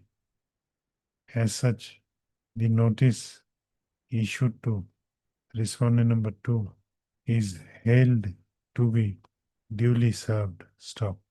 As regards respondent number 3 is concerned, the postal remarks shows that the notice could not be served due to insufficiency of address. Learned counsel for the appellant submits that respondent number 3 is the owner or driver. Driver. Respondent number 3 is the driver of the offending vehicle, and he also did not appear in the motor accident claims tribunal during the inquiry before the tribunal in MSC case number 1124/2024, as such, she submits that notice to respondent number 3 may be waived. The prayer is allowed. Lordship, LCR is also received, lordship. The records of MSC case number 1124/2022 have already been received. Hence, this appeal is ready for hearing. List this appeal for hearing on 19th of November.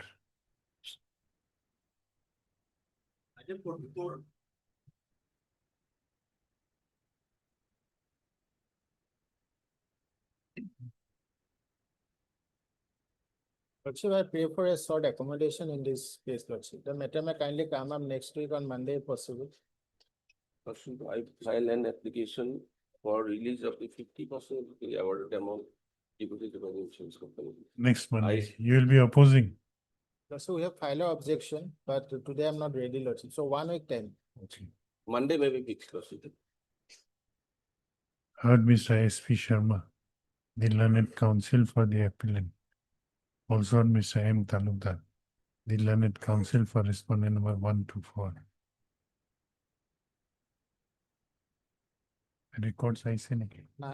No, Lordship, but the service is complete, the main appeal. On perusal of office note dated 13/8/2026, it appears that the notice issued to respondent number 5 and 6 have been duly served on them. Stop.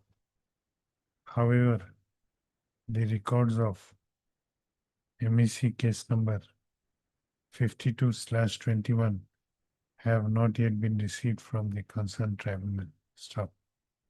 The registry to issue a reminder for the same. List this matter again on Monday, Lordship. Monday, Lordship. 24th of August. Obliged. Deeply obliged.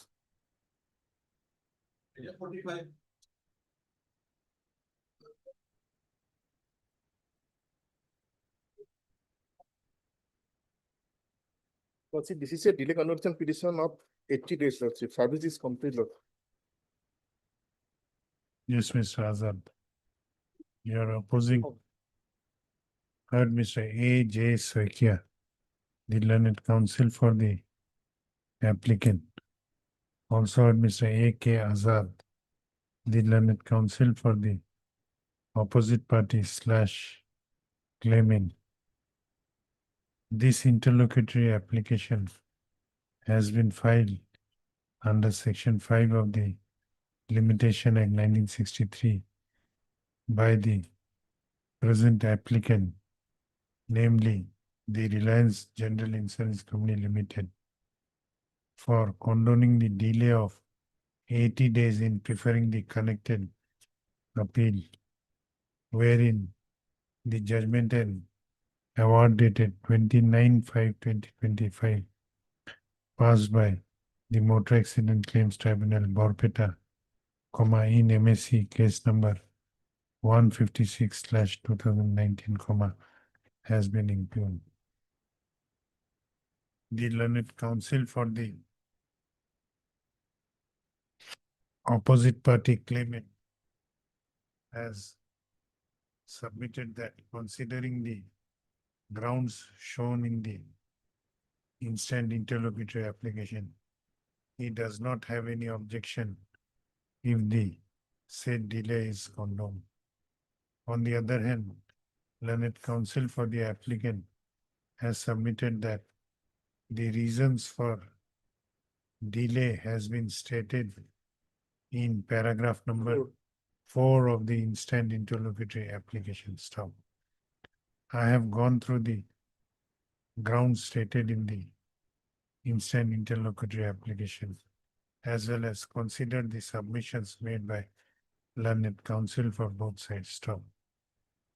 On perusal of the grounds stated in the instant interlocutory application, this court is of considered opinion that the grounds stated therein may be regarded as sufficient cause within inverted comma, sufficient cause which prevented the applicant insurance company in preferring the connected appeal within the prescribed period of limitation.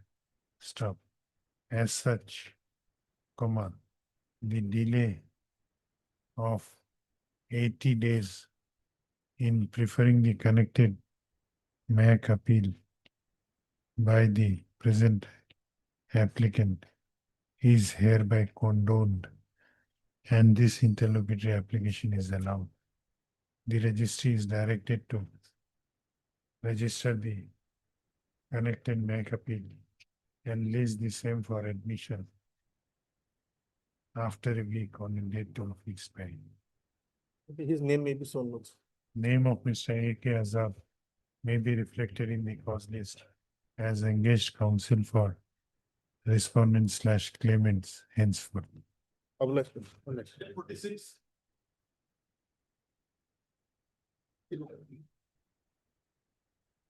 May it please your Lordship. Lordship, we have not been able to ascertain the address, Lordship, in this matter with respect to respondent number 1 and 2, Lordship.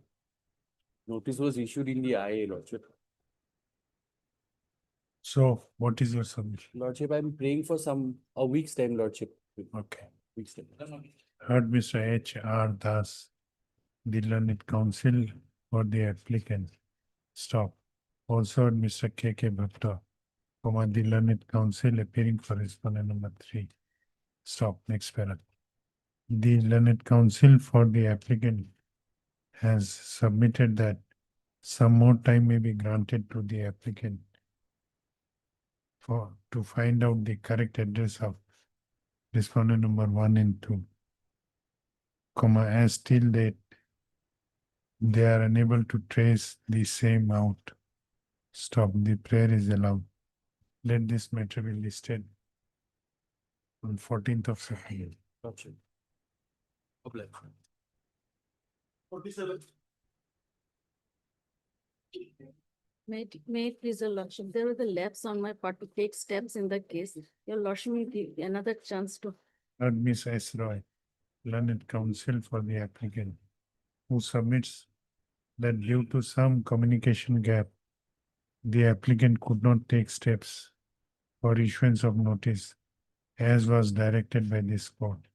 She therefore prays for some more time to take steps. The prayer is allowed. The applicant shall take steps for issuance of notice upon the opposite parties by speed post as well as by usual mode within 7 days from the date of this order, returnable on 18th of September.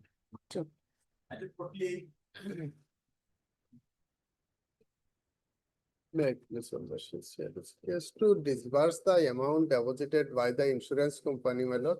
My lord, the amount was deposited on 20/1/2025. In pursuance of the order, my lord, 20/12/2024, my lord, page 10 onwards, my lord, 50% has been deposited. So my What happened to main case, main appeal? main not yet. Main case is pending, my lord. Yes, you have any objection?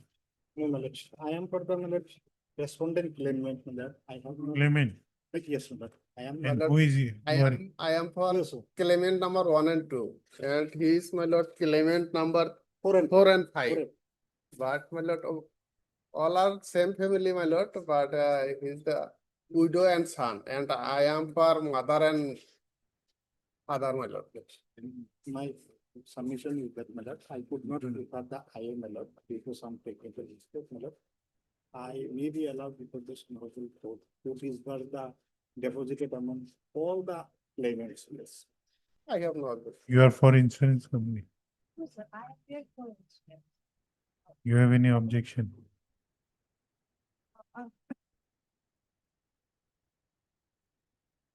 I have no objection, but the amount may be released subject to bond. Yes. Heard, Mr. What is your name? M. Hussain.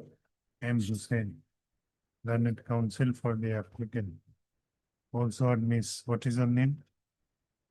Miss P. Sharma. T. Sharma, learned counsel for opposite party. Once.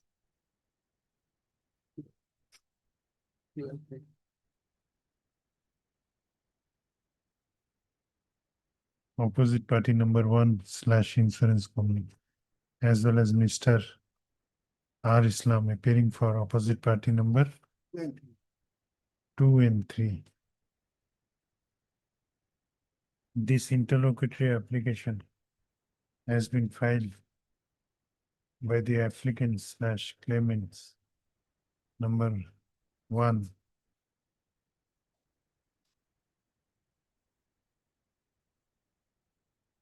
one and 2. 1 and 2, claimant. You are for 4 and 5. opposite party number. What is the name? Al Zubair Mullah, Joina Khatun, Joiner. Yes. opposite party number 2 and 3. Claimant number 1 and 2. Praying for directing the registry to disburse the 50% of the awarded amount which was deposited by the insurance company in pursuant to the directions of this court passed on which order? My lord, page 10, 20/12/2024. Passed on 2012-2024 In I number 3993 of 2024. in IA civil number 3993/2024 in connection with MAC appeal number 635/2024. How much you will get? Actually, my lord, as per my lord judgment, my lord, directed to pay all the awarded amount to all the claimant, my lord. Equal share, equal equally. share. Okay. Equally, my lord. But My it will lord- be equal. Just for the amount is mentioned. Directed to disburse, my lord, come to page 25 of the Okay. appeal, my lord. Can you come this? Stop. The prayer is not opposed to by learned counsel for the insurance company.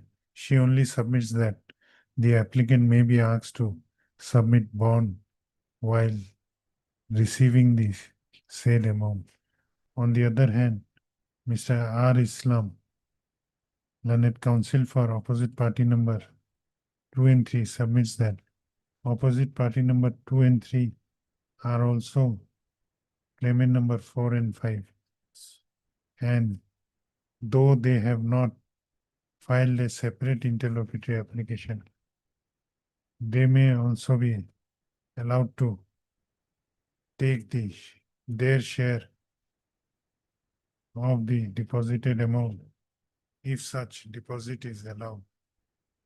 He submits that the Motor Accident Claims Tribunal in the impugned judgment has not clarified regarding the shares of My lord, the tribunal said, my lord, only to the claimants number 1, 2, 4, and 5, which is to be paid by the OP insurance.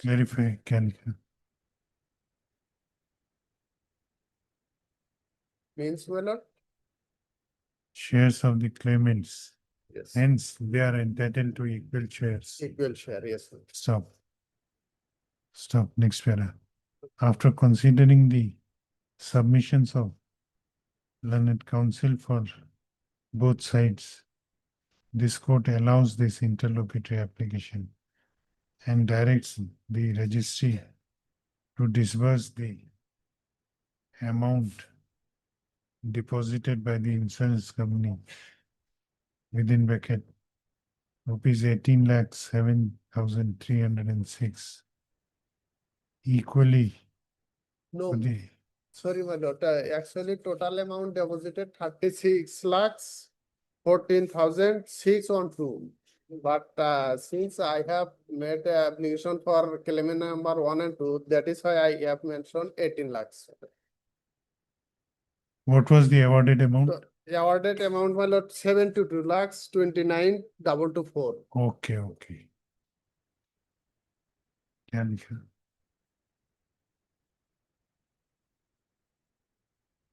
Within bracket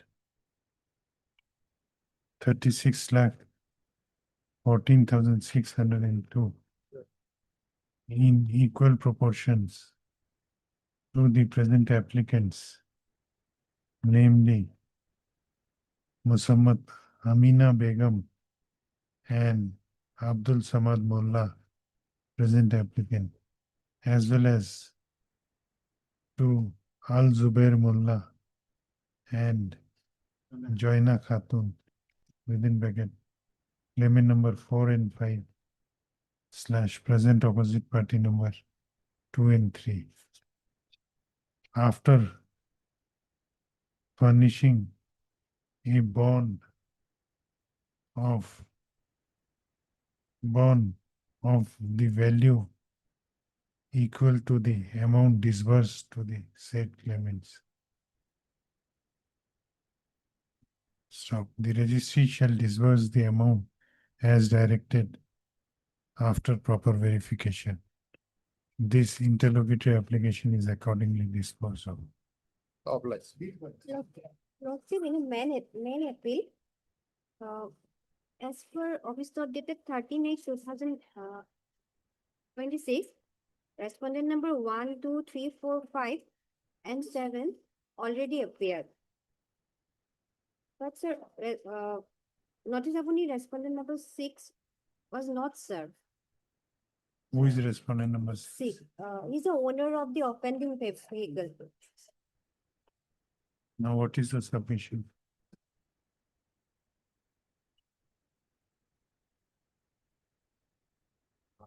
What is your submission? We may take paper publication, Okay. Heard Miss P. Sharma, the learned counsel for the appellant. Also heard Mr. I am for, Hussain, my lord, 1 and 2. M. Hussain, appearing for respondent number 1 and 2 / claimant, as well as Mr. R. Islam, appearing for respondent number 4 and 5. On perusal of the office note dated 13/8/2026, it appears that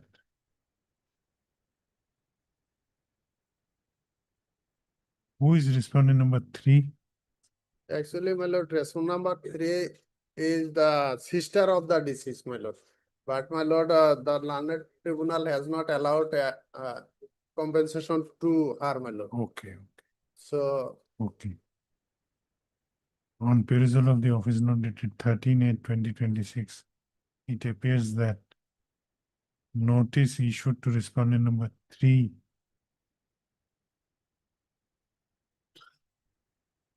and 7 have also been duly served. However, notice issued to respondent number 6 has returned with an endorsement within inverted comma, no such person in the address returned to the sender. Stop.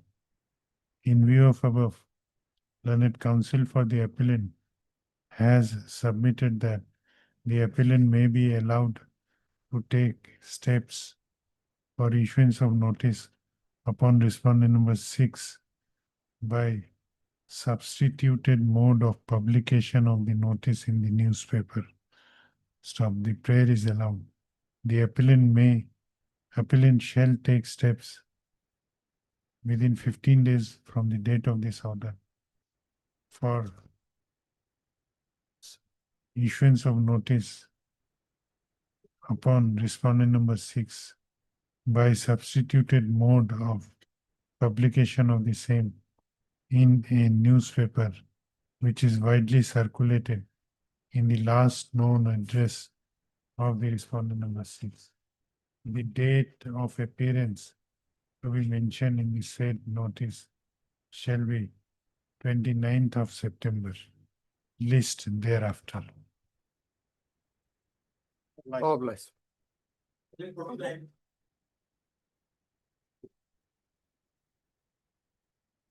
No, she's a delay conjunction petition praying for delay of 60 days. It has come for the first time. Heard Mr. A.J. Sakya, learned counsel for the applicant. This interlocutory application has been filed by the applicant insurance company, praying for condonation of delay of 60 days in preferring the connected MAC appeal. Stop. Issue notice to the opposite parties. Stop.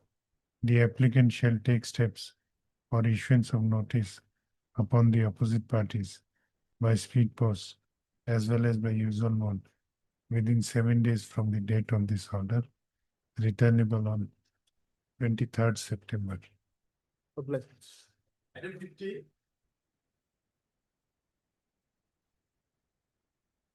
May it please, Lordship. This is an application for condonation of delay of 27 days. Same order, same order. Council's name M. Talukdar. Date 23rd September. Take steps within 7 days.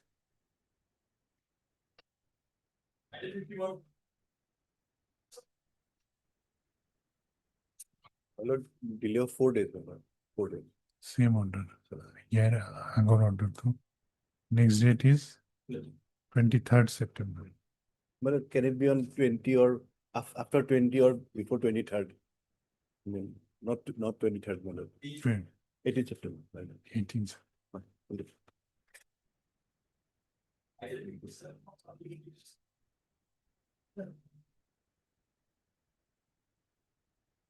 lord, in this matter, my lord, I'm praying for some more time, my lord, for filing and substitution for 1, 4, and 5, my lord. Respond number 1, 4, and 5. Heard Mr. H. Gupta, the learned counsel for the applicant, who prays for some more time to for filing for taking appropriate steps for substitution of legal heirs of respondent number 1, 4, and 5. Prayer is allowed. Let this matter be listed 14th of September.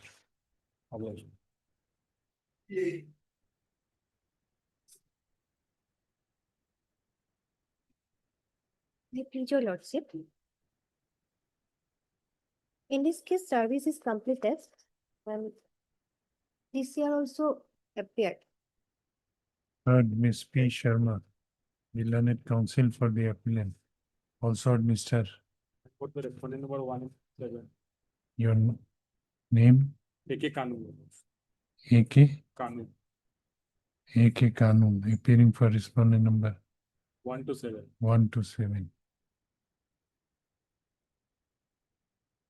It appears from record that service of notice on all respondents is complete, and the records of the concerned NAC case have also been received. Hence, this matter is ready for hearing. List this matter for hearing after 4 weeks on a date to be. 26/11. 26/11. Obliged. Okay.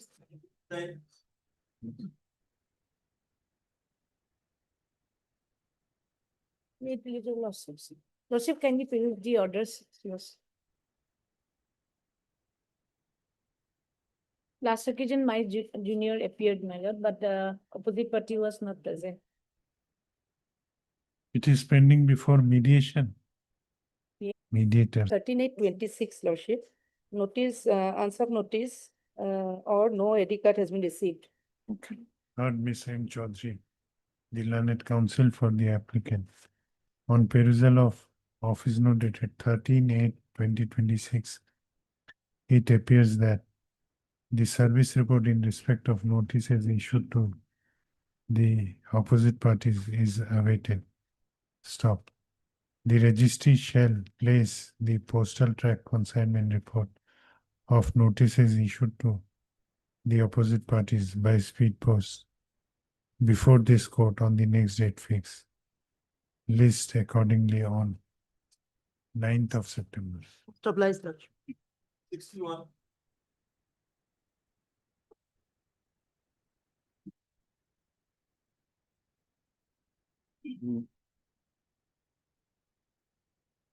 May I please your lordship? The IA is for release of the deposited amount, your lordship. An appeal, main appeal. Main appeal, Respondent number 1, 3, 4 already appeared. In respondent number 2, notice was so I am representing all the claimants respondent.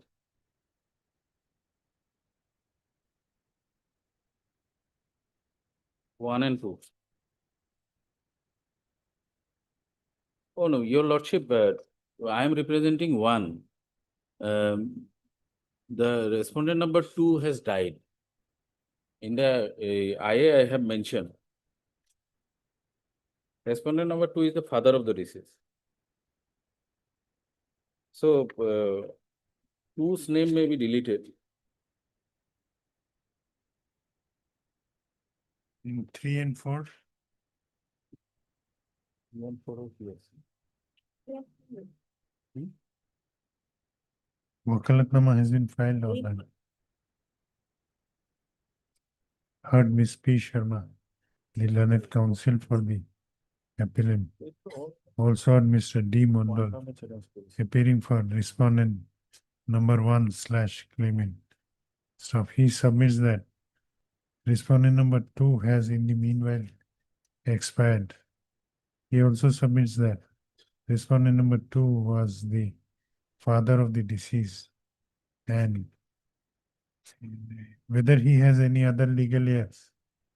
No, Your Lordship. Respondent number two. And respondent number two does not have any other legal heir apart from respondent number one, who is already a party in this case. As such, he submits that who is already a party in this case.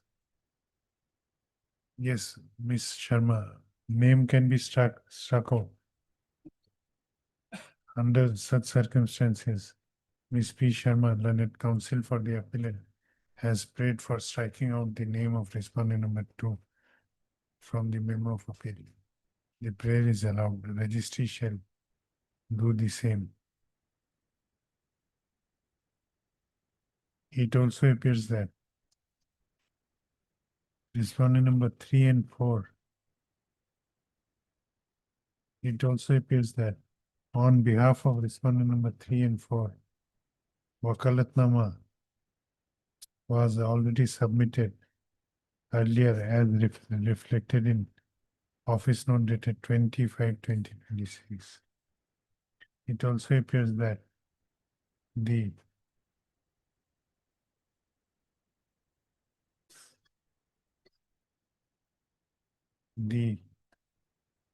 records of the concerned MAC case have been received. Stop as such, this appeal is ready for hearing.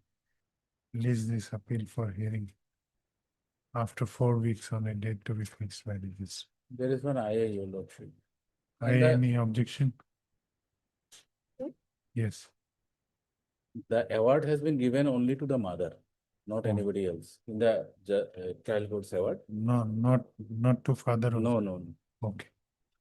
Heard Mr. D. Mondal, learned counsel for the applicant. Also heard Ms. P. Sharma, the learned counsel for the opposite party insurance company. This interlocutory application has been filed by the applicant / claimant, praying for directing the registry of this court to disburse the 50% of the awarded amount, which was deposited by the opposite party insurance company in pursuant to the direction of this court by its order dated 27/2/2026, passed in IA within bracket civil 605/2026 in connection with MAC appeal number 76/2026. The learned counsel for the insurance company has raised no objection to this said prayer. Hence, the prayer is allowed. The registry shall disburse the amount, 50% of the awarded amount, which has been deposited by the insurance company before it, in person to the aforementioned orders, comma, to the present applicant / claimant, namely Srimati Makoni Kolita, after proper verification. This interlocutory application is accordingly disposed. And you oblige. Sharma, you are for? No. Okay. Oblige, Your Lordship.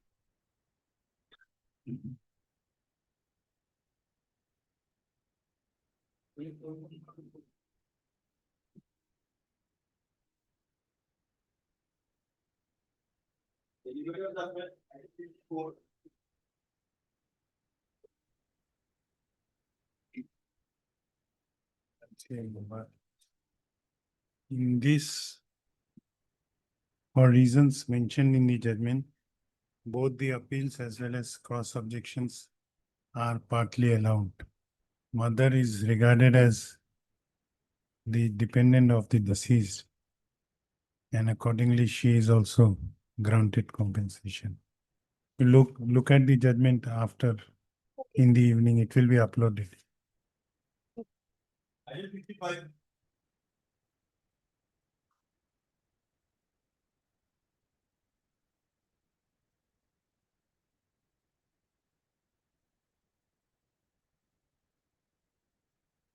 For reasons mentioned in the judgment, this appeal is allowed and the respondent is directed to refund the terminal charges paid by the appellant along with an interest at the rate of 9% per annum.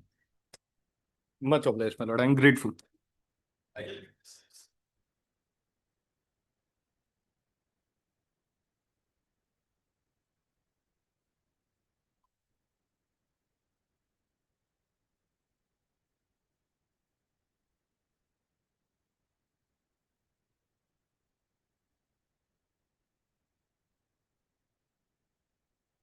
For reasons mentioned in the judgment, this revision petition is dismissed.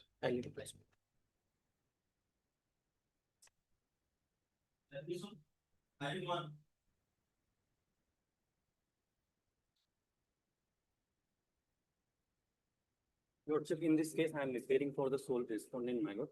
We require some time, my lord.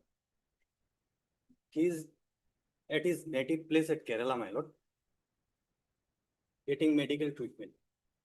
So kindly allow us 2 weeks time, my lord. Yes. My lord, has been duly served, man. Only one respondent. One Yes, respondent. only one Okay. Sole respondent. Heard, Mr. What is your name? A Khan. A. Khan, learned counsel for the appellant. Also heard Mr. Yes, Upadhyay, my lord. S. Upadhyay, learned counsel for the respondent who submits that you have filed wakalatnama. No, we are going to file. Who submits that he has been instructed by the respondent to appear on his behalf in this appeal. And however, he submits that some time may be granted for filing wakalatnama. The prayer is allowed. Let this matter be listed after 2 weeks. My lord, may I duly pray that a fixed date may be given in the first week of September, my lord. 9th 9th September, my lord. 9th of Obliged. Highly obliged.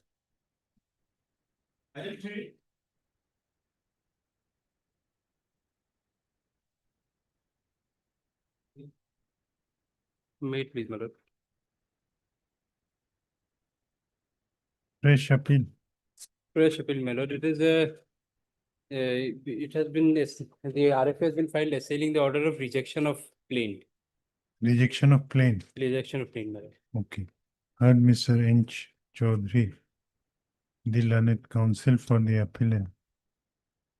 This appeal under Section 96, read with Order 41, Rule 1 of the Code of Civil Procedure 1908, has been filed by the appellant, Dr. Sujata Bishwas, impugning the decree dated 11/6/2026, passed by the Court of Learned Civil Justice Senior Division, Sonitpur, in Ms. J case number 156/2025, arising out of money suit number 54/2025, whereby the plaint filed by the present appellant in the aforesaid suit was rejected.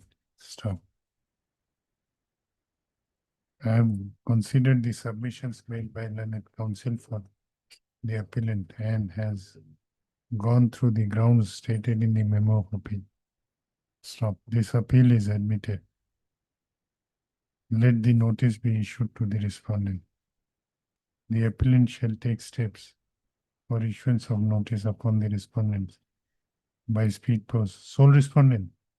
No, my lord, 2 respondents. By the respondent by speed post as well as by user mode within 7 days from the date of this order, returnable on 16 September.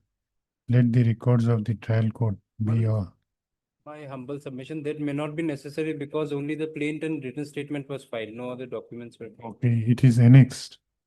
My lord, the plaint has been annexed and the agreement which we are, the pleadings have been annexed. The application for rejection of plaint and objection are also annexed here. WS. Plaint and written statement Okay, both have been annexed. The only document we are relying upon has also been annexed separately. Okay. Let this matter be listed on 16th of September.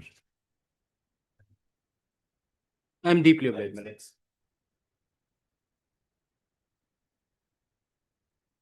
May I please, Lordship? Lordship, appeal for enhancement of award, Lordship. Heard Ms. J. Akhtar, the learned counsel for the appellant. This appeal under section 173 of the Motor Vehicles Act 1988 has been filed by the appellant slash claimant impugning the judgment and award dated 17/11/2023 passed by the Motor Accident Claims Tribunal, Bongaigaon, in the MAC case number 220/2021. The appellant is basically aggrieved with the quantum of compensation awarded to them. Appellants of quantum of compensation awarded to them. I have considered the submissions made by learned counsel for the appellants and have gone through the grounds stated in the memo of appeal. Stop. This appeal is admitted. Let the notice be issued to the respondent. The appellants, why have you not made owner? In this appeal for enhancement, so No, necessary. no, you cannot do that. The insurance company is indemnifying the owner only, and you have not made owner a party. This appeal is, you cannot choose to do this. You make owner a party. Whether owner contested the claim. Whether owner contested the claim before the tribunal. Yes or no? Don't know.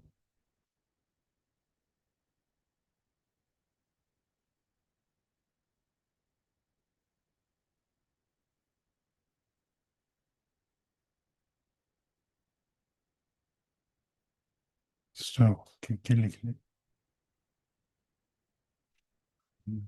respondent.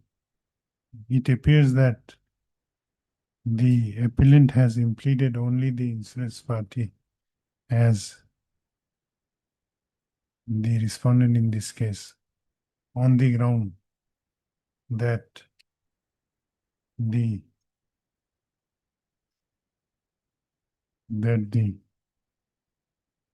appellants are aggrieved with only the quantum of compensation, and hence owner may not be required for adjudication of this appeal. Stop. However, since insurance companies would be indemnifying the owner only in the event of an enhancement, the appellant are directed to make owner of the offending vehicle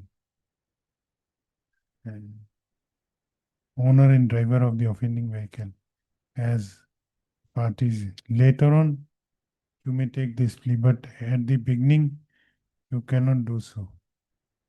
Owner and the driver of the offending vehicle as defendant number 1 and 2, 2 and 3 in this case. The appellant shall file উপরত issue notice যে আছে নহয়, that cut it, issue notice. Appellant shall file an amended memo of appeal after impleading owner and driver of the offending vehicle a party in this case, in this appeal. Appellant, let this matter be listed after 2 weeks.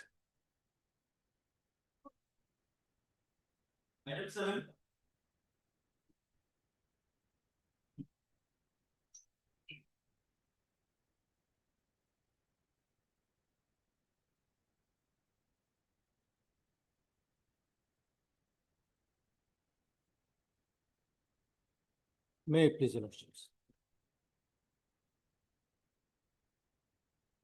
The matter is before your lordships for final disposal. I think the record has already come. Yes. Lord, your lordship will find both the petitioners, my lord, they are the recorded owners of the land. Their name have been already been mutated. Now, my lord, the petition number 1, he received the so-called notice on 28/8/2025. What notice? That, my lord, the notice from the office of, just a minute, my lord, the state officer NF Railway Maligaon. Now, it was given to the tenant of the staff of my tenant. It was never given to me. Your lordship will find in the record that it is received by. No, what have you impugned in this? My lord, if I take your lordships to the impugn order straightway, which your lordship will find at page 49. They are designating me, my lord, I am the unauthorized occupant of that particular area. Without, my lord, hearing me, and your lordship will kindly come to page 49. This is the eviction case number 298 of 2025. Your lordship will find 2 Sri Sushil Bhai, address your lordship kindly see railway plot number 139, Bharalmukh, between so and so. Now, admittedly, my official address as well as my residential address is not that. This eviction case was fixed on so and so for hearing. Assistant Divisional Engineer, NF Railway, and SSC Works Amingao, represented on behalf of. This order you are impugning, 49. Yes, 49. This is the first order passed by the state officer, NF Railway. But you could have impugned it before the district judge. Yes, we are telling, we file an appeal there, my lord. Then, But he did not believe that. He said that whatever we have stated in regard to the service of notice, he did not believe. My lord, I will take your lordship straightway to that. Your lordship will find that at page, my lord, 77. He did not believe, my lord.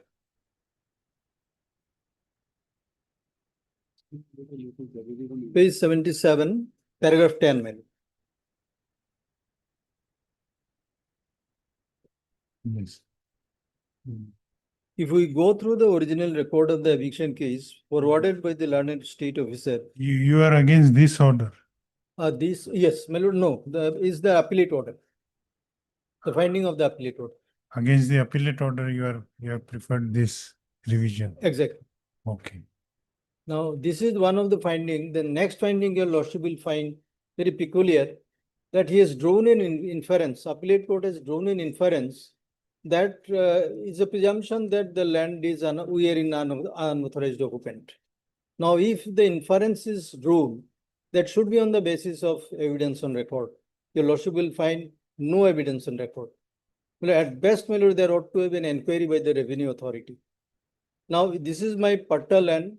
Dag number is 233. And the railway claiming their land is dag number 21. No? So therefore, in no way, my lord, is not telling with the dag number also. In the top of everything, your lordship will find, this is my patta land. I have a right under Constitution, Article 300A. Now, if you want to divest me from that land, there must be some procedure. Now, without taking up any procedure of law, you are saying that I am an unauthorized occupant, mainly because your lordship will find the railway authority has produced some document, Google satellite and some other documents. On the basis of that, the learned just thought on the basis of that he can pass an order without hearing us. And the inference drawn your lordship will find at page 81. Page 81, my lord, paragraph 17, my lord. From the above, it can be inferred that the appellant is in unauthorized occupation of the public premises, railway plot number so and so. Now, the appeals court time and again has said, inference on facts must be based on evidence. Now, where is that evidence, my lord? The issue was even not drawn up. There was no chance given for adducing any evidence, and there was no inquiry even. At best, you make a local inquiry, all the revenue staff. No, what was the reasoning given by the let court? The reasoning is nothing, my lord. Your lordship will find then. I'll take your lordship the para 19, page 81. In the case in our hand, we have found that the appellant all along has been claiming that he has purchased one cut of land along with his sister. The said land is far away from the railway track, and there are public road PWD in between the land purchased by the appellant and the railway track. However, while going through the schedule of the sale deed relied by the appellant, we have found that there is no road on any side of the land purchased by the appellant. What appears from the schedule of the sale deed is that the appellant along with his sister are in occupation of another plot of land apart from the land purchased through the sale deed on the northern side of the land. We have also found that railway plot of land 139 at so and so, which is the subject matter of this appeal, on its northern side, there is railway track. The documents available in the original record only goes to show that this railway plot of plot number so and so is the plot which the appellant is illegally occupying.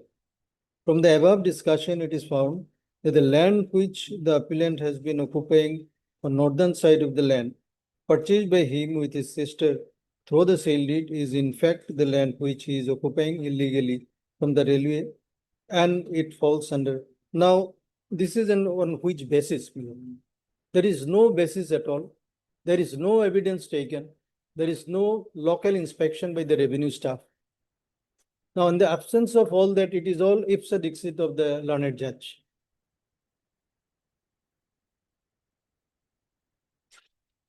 And then, my lord, if I take your lordship the photograph at page 84.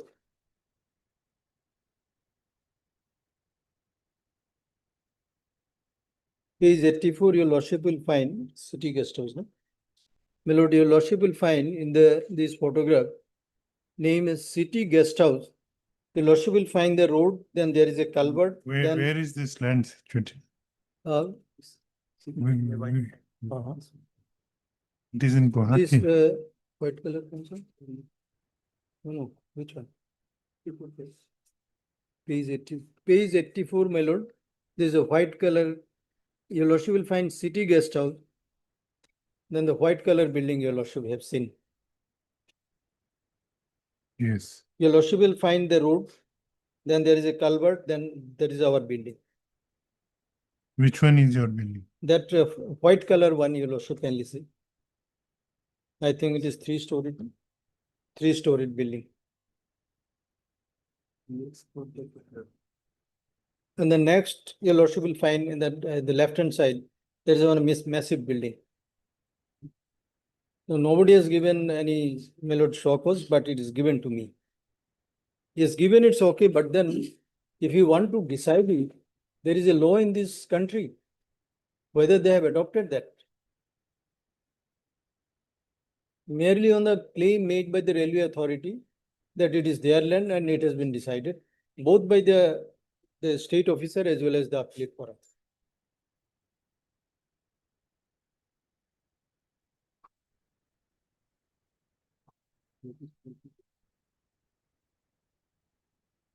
Page.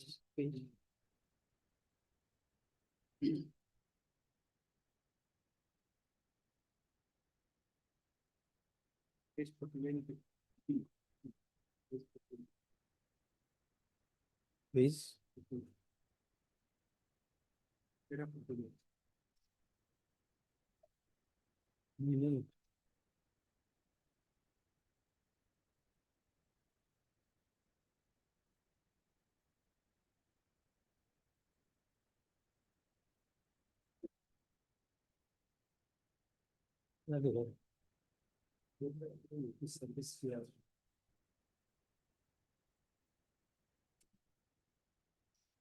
Now, before that, my lord, your lordship, kindly see whether the notice was effectuated in any manner.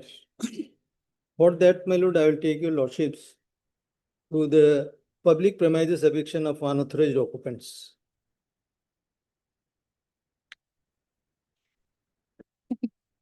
Now, what the appellate court held as regards notice? My lord, that I have shown that he said that is not believable. Page 77, the camera. Now, regarding notice, Yes, where? page 77, 71. Your lordship, kindly come to page 71. 71, paragraph 4.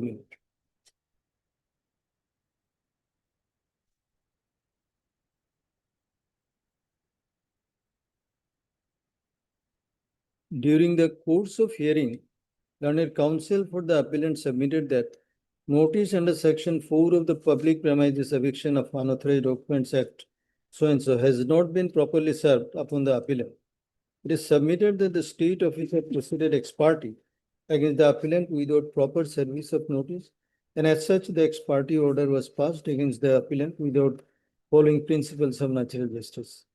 Learned counsel further submitted that notice of eviction in question is in respect of a plot of land covering more or less 84 square meter covered under Dag number 21, Moja, Jalukbari, village so and so. Learned counsel submitted that the appellant has no connection in respect of any land under Dag number 21. Learned counsel submitted that the appellant Sushil Baid, along with his sister Srimati Shobha Devi Patwari, had purchased a plot of land measuring 1 katha covered by Dag number 233 new, 16 and 104 old of KP Patta number 33 new, village Varalmuk Moja Japu Galubari by registered sale deed number so and so from one Bhaskar Ram Barua, who was recorded Pattadar, and thereafter the said plot of land was duly mutated in their names by order dated 21/11/2012, passed in mutation case number so and so, and subsequently the appellant along with his sister constructed one RCC building on the said plot of land with the approval of the concerned authority, and they have been duly paying land revenue as well as the municipal tax. It is further submitted that the appellant has let out a portion of the said building to one Gautam De, and one of the staff of the said Gautam De, his tenant, had received copy of the impugned order dated 31/7/2025 on 26/8/2025.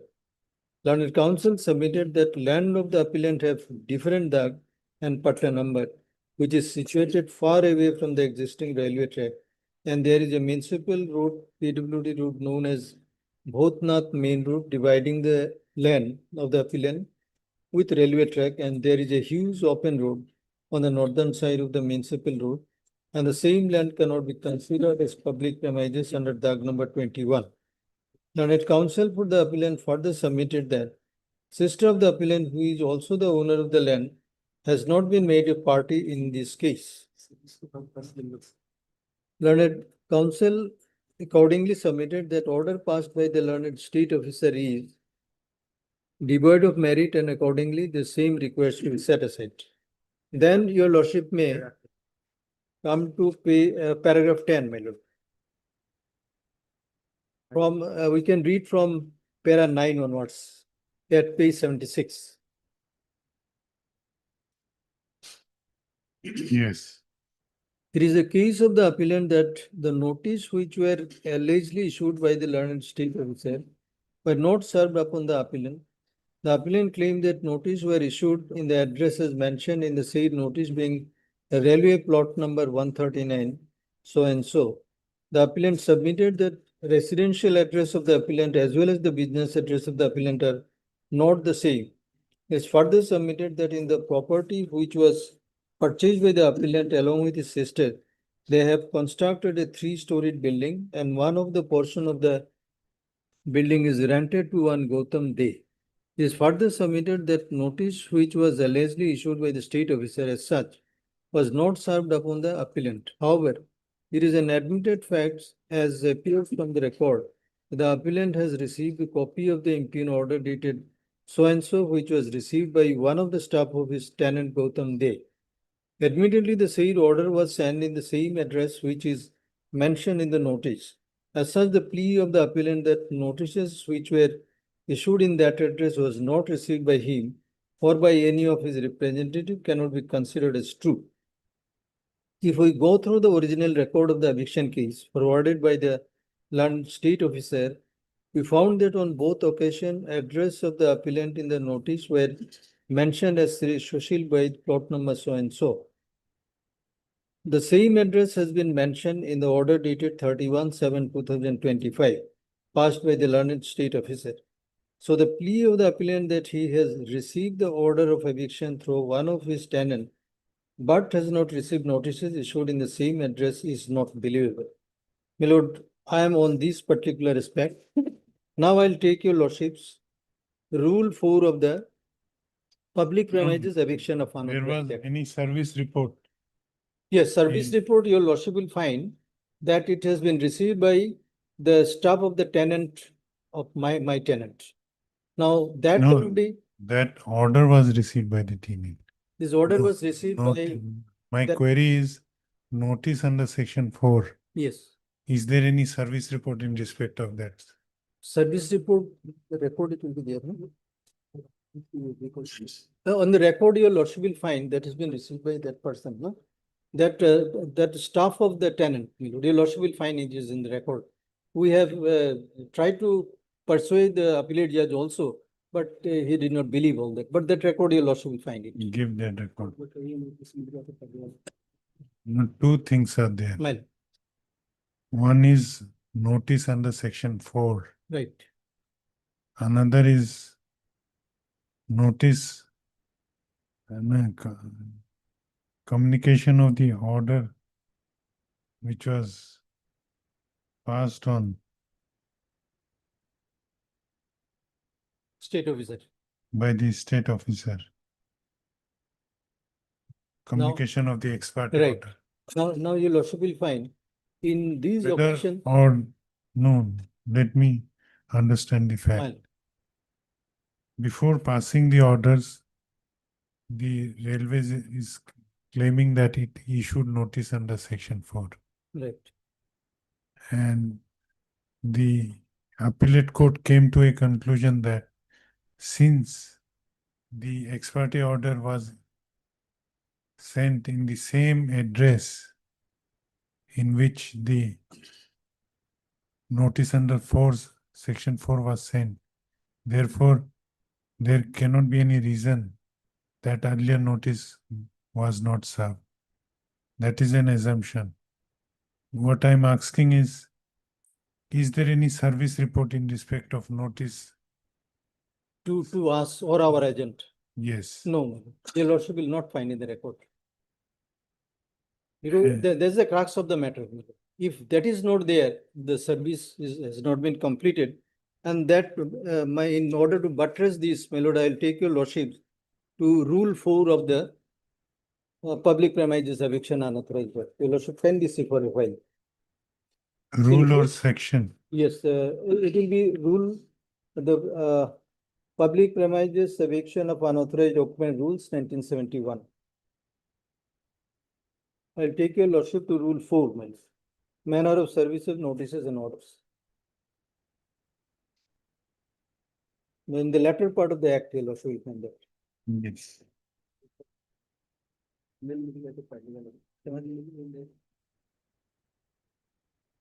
Yes. Now, your lordship will find manner of service of notices and orders. In addition to any mode of service specified in the act, as notice issued under section so and so, then I'm skipping all that. Then last 4 lines, my lord. Shall be served by delivering. Your lordship can see from there. Shall be served by delivering or tendering a copy of the notice or order, as the case may be, to the person for whom it is intended or to any adult member of his family, or by sending it by registered post acknowledgement due in a letter addressed to that person at his usual or last known place of residence or business. Now, address, it has been very specifically stated that place of residence or business. Now, my place of residence is, my lord, I have stated in my petition, in paragraph.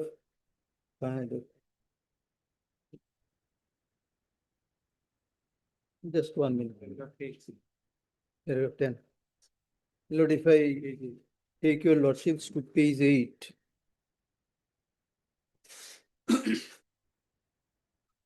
Page 8, paragraph 10, my lord.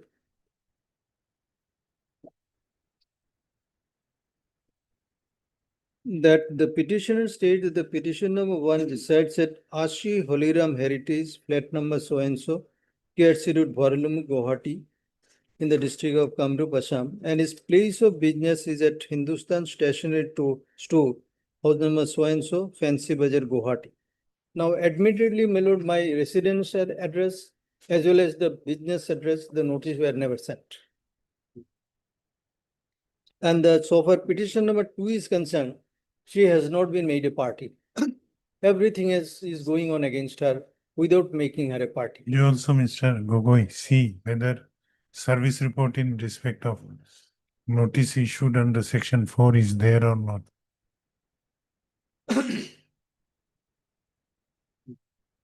My lord, so far in regard to petition number 2, your lordship kindly see. So far the petition number 2 is concerned, she resides at Vijayanagar in the district of Kamrup, Assam, a place about 30 kilometers away from Gauhati.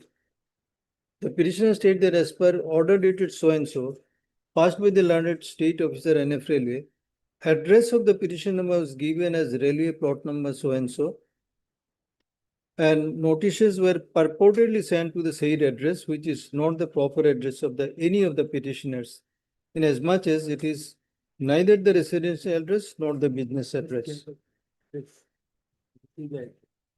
An address your lordship kindly see, railway plot number 139 at KM. Now, can it be construed to be any address, my lord? My lord, this is a stringent legislation and everything required to be, my lord, scrupulously followed. Because you are trying to evict me without any lawful reason and even without hearing me and without giving me due notice. You are sending somewhere where I do not stay there. So there on this score itself, without going into the merit of the case, my lord, your lordship, I believe your lordship, I can persuade your lordship to send it back to the state officer to hear me out. And on what basis, my lord, the second part will come, on what basis they have construed that these land belongs to the, were in unauthorized premises. In what sense they are saying that? It's a patta land, my lord. Our land has been mutated. And all these things we have shown, your lordship will find the mutation entry at page 36 also. Your lordship just see for a file. Page 36. Earlier dag was something, now patta number 33 new and the dag number new 233. And the column number 10, your lordship will find land measuring 2.68, that is 1 katha. Sri Sushil Bai. Then number 2, Srimati Shobha Devi Patwari. This land has been mutated also. And No, the appellate court was of the opinion that you are showing the sale deed of a different land and you are occupying a different land. that position is because not the correct. schedule is not telling. Yes, now I am clarifying that, my lord. Your lordship now kindly see the sale deed. My lord, first sale deed is at page 23. I'll take your lordship to the second sale deed, which your lordship will find at page 3030.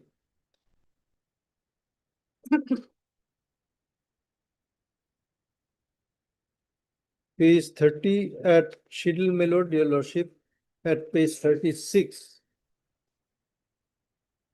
At page 34, my lord.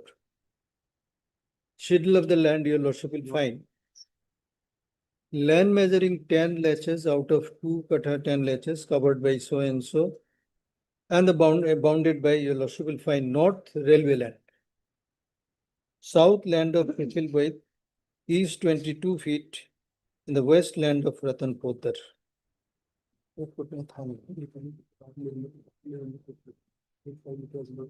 My lord, these sale deed I must clarify to your lordships. When if when we filed the appeal, this sale deed was not in our possession. When came to know later, then we have annexed it before your lordship to clarify the matter. The contention of the learned judge is not correct because your lordship will find the north is railway land. No, then which sale did the district judge was considering? Considering the first sale deed, my lord, at page 30, There are two sale deeds. two sale deeds. Now, learned district judge was Two sale considering. deeds in respect of the same land. Say, no, the two lands, but in the same area, there are two lands, my lord. One is one kata, that is 10 latches. Adjacent land, my lord. Learned district judge was considering at page 30, your lordship will find sale deed number 2987.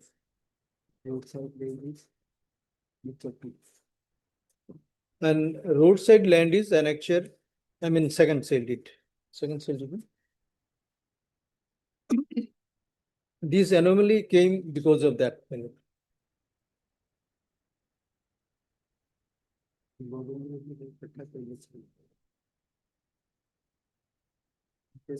And these are, my lord, the mutation entry your lordship has seen.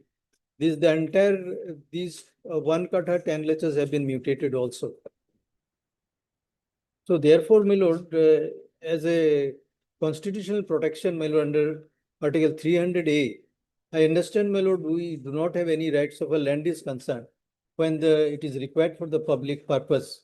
But then in that case, I must have a constitutional protection. That means my right, if you want to oust me from there, it will have to be done legally by paying compensation and all that. You will have to acquire this land if you need it for the public purpose.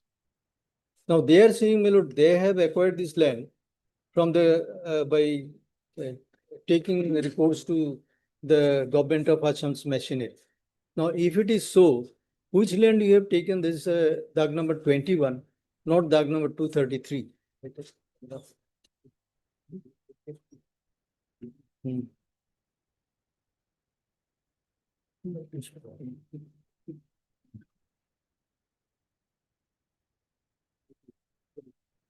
My lord, I can take your lordship's latest photograph.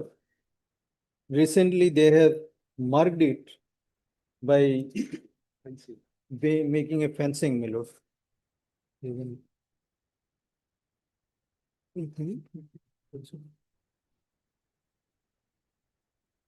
After the fencing, your lordship will find the big road, then there is culvert, then my land. This will clarify the matter.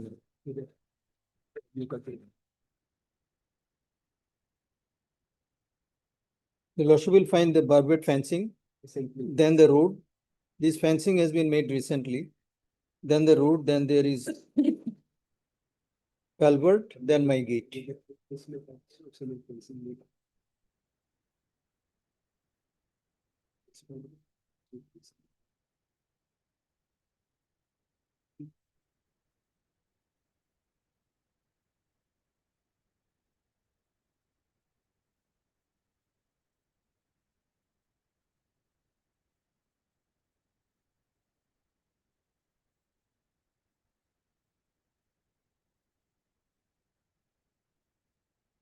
Let us read section 4 of the Yes.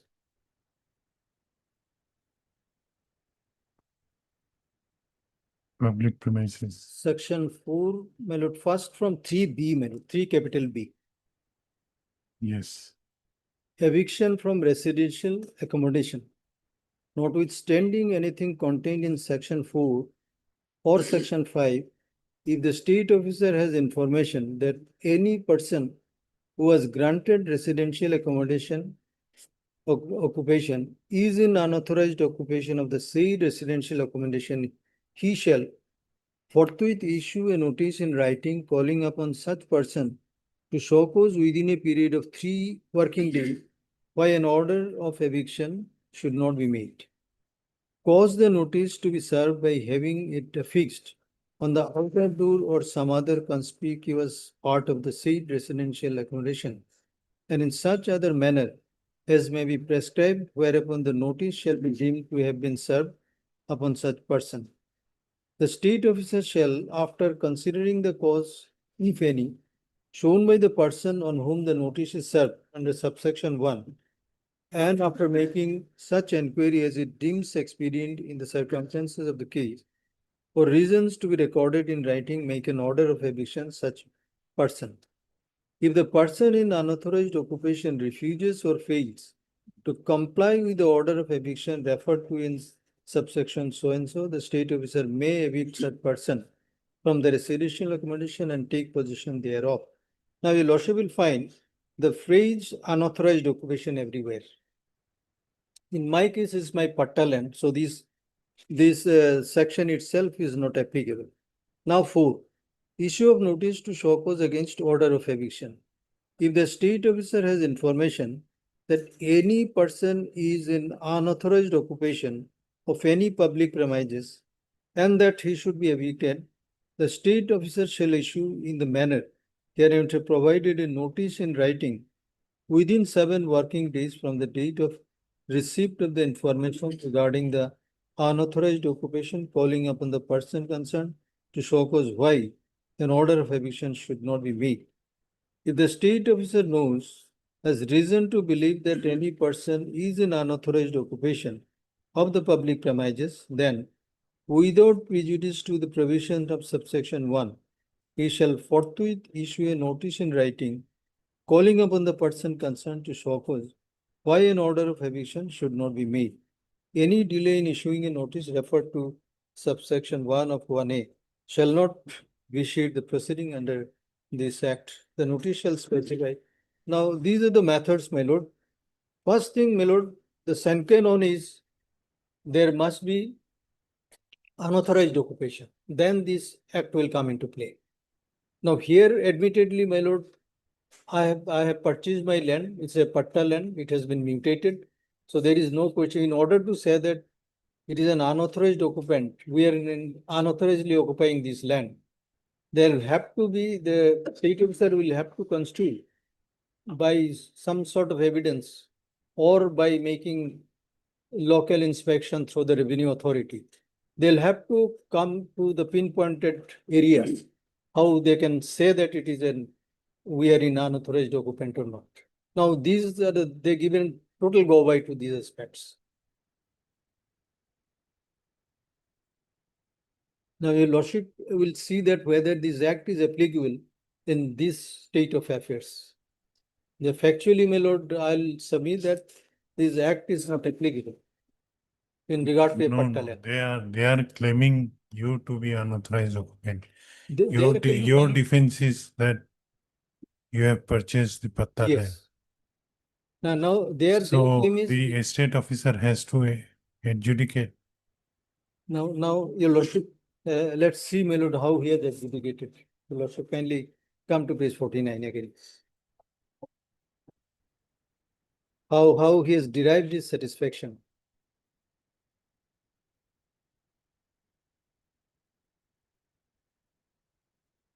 I'll take your lordship to page 50. 50 is start with 49.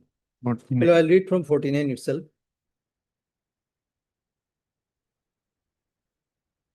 Yes. This eviction case was fixed on 8/7/2025 for hearing. Assistant Divisional Manager, track so and so, represented on behalf of the petitioner railway. The opposite party was absent in hearing. During the hearing on 8/7/2025, it came into notice that the number of land in this eviction petition dated so and so and show cause notice for May issued on 12/6/2025 to the opposite party in this eviction case was wrongly, incorrectly mentioned. Accordingly, the petitioner railway has filed a petition and submission along with corrected amended DAG number of land, void his petition number so and so dated so and so, stated that DAG number in this eviction petition dated 19/5/2025 was wrongly mentioned due to typographical mistake. Prayer is granted and DAG number is in schedule of land in eviction petition dated so and so is corrected. The corrected dug number in the schedule of land may be read as 21 in place of so and so in this eviction petition dated so and so, as well as show cause notice issued in this eviction case dated 12/6/2025.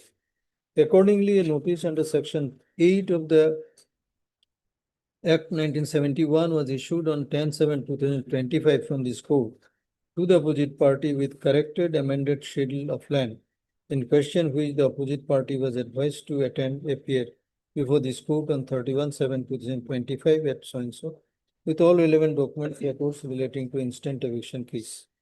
The instant eviction case is refixed on 31/7/2025 for hearing. Assistant Divisional Engineer, NF Railway, and Senior Section Engineer works are represented on behalf of the petitioner railway. Opposite party is absent in hearing today. This case is therefore heard ex parte on so and so. Previously noticed under section 4 of the Public Premises Act was issued on 12/6/2025 to the opposite party to show cause as to why an order of eviction should not be passed against him for unauthorized occupation of the subject railway land at Bharalumuk between so and so. The said notice was received by the opposite party Sri Shoshil Baid on 23/6/2025 in presence of senior section engineer. Also, a notice under section 8 of the Act 71 issued from this court on 10/7/2025 to the opposite party with corrected amended schedule of land. The same was received by the opposite party on 16/7/2025. Despite receipt of this show cause notice, the opposite party neither turned up for hearing nor submitted any documentary evidence in support of his claim on the subject railway land. The petitioner railway has submitted, this is very important matter. The petitioner railway has submitted documents like cadastral map of railway land, Dag number 21 of village Varalumuk under Moja Jalukbadi, district Kamrup, issued from settlement officer Gauhati dated so and so, site plan number so and so, and Google satellite image marking the encroachment of unauthorized occupants in respect of the land in question in Dag number 21. The petitioner railway stated that the land in question was acquired by the railway under authority of Government of Assam. The petitioner railway further stated that the construction of third line between Kamaikha to Gauhati in short so and so section NF Railway has been sanctioned from Railway Board and for execution of different works in connection with third line between Kamaikha to Gauhati section of NF Railway in under process. The petitioner railway prayed that land in question is railway land and the opposite party is in unauthorized occupation of the railway land in question. Now the land in question is urgently required.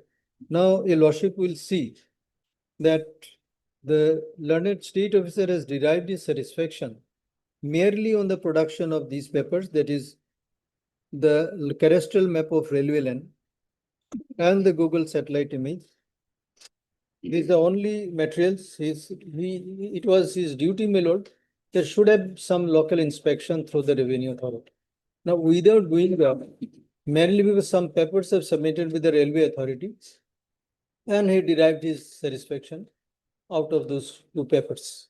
Well, whether it can be justifiable justice, I ask myself. On perusal of the record and documents submitted by the petitioner railway in this eviction case, I have the view that the land in question was acquired by the railway through the Government of Assam and it constitutes public premises and it belongs to the petitioner railway and the opposite party is in unauthorized occupation of the railway land in question. The land in question is urgently required for construction of railway third line between so and so. Hence, the opposite party is liable to be evicted from the public premises as per Act 71. Ex parte order is hereby passed for vacation of the said land. Now, therefore, in exercise of the powers conferred on me under Section 5(1) of the Public Premises Act, I do hereby order you and all other persons who may be in occupation of the said premises or any part to vacate the said premises within 15 days. Now, your lordship, in the first instance, the service is not completed. It was given to some other person, not to me or not to my agent or any adult member of my family. That is the first thing. Even, my lord, if your lordship take into consideration that the learned state officer has considered some papers given with the railway, whether it itself is a sufficient criteria to decide a case in this manner. Wherein my plea is that it is my patta land. So therefore, at best, he could have made some inspection through the revenue authority. He has failed to discharge that duty. So therefore, satisfaction derived by him is no satisfaction at all, at least in legal parlance. Even in an administrative order also, you also will find they used to follow these procedures. Therefore, my lord, the concept of natural justice has given a wild scope to every person nowadays.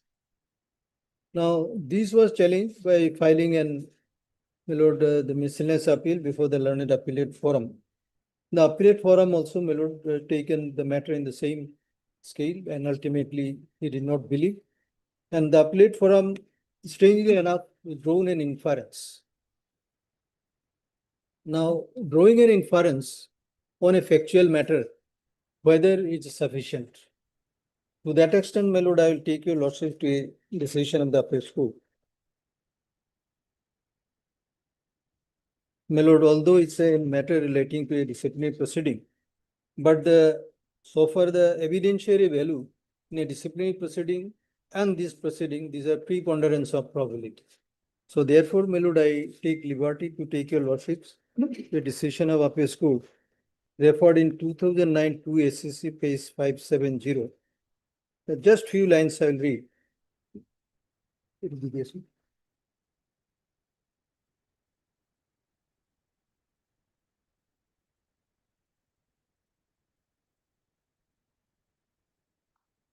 Your lordship may see at page 578, paragraph 17.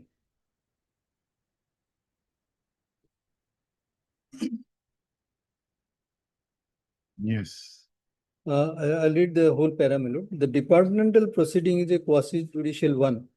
Although the provisions of the Evidence Act are not applicable in the said proceeding, principles of natural justice are required to be complied with.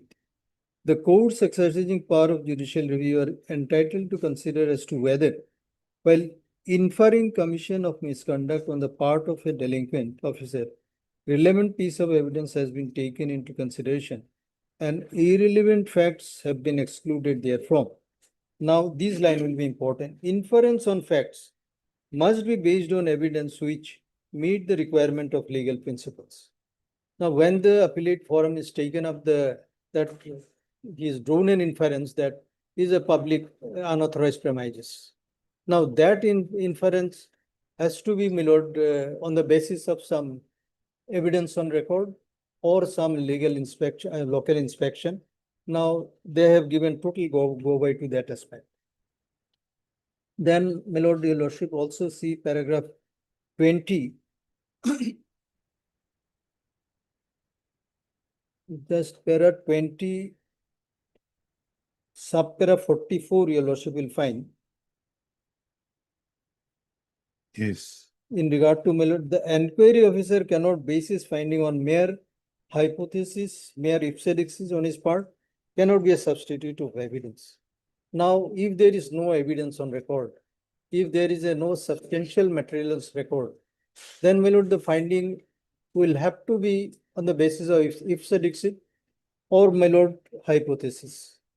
Now, the Supreme Court time and again has said, any finding you come to in regard to a fact, it will have to be on the basis of materials on record or evidence on record. It should not be under any circumstances on mere ipse dixis of the parties.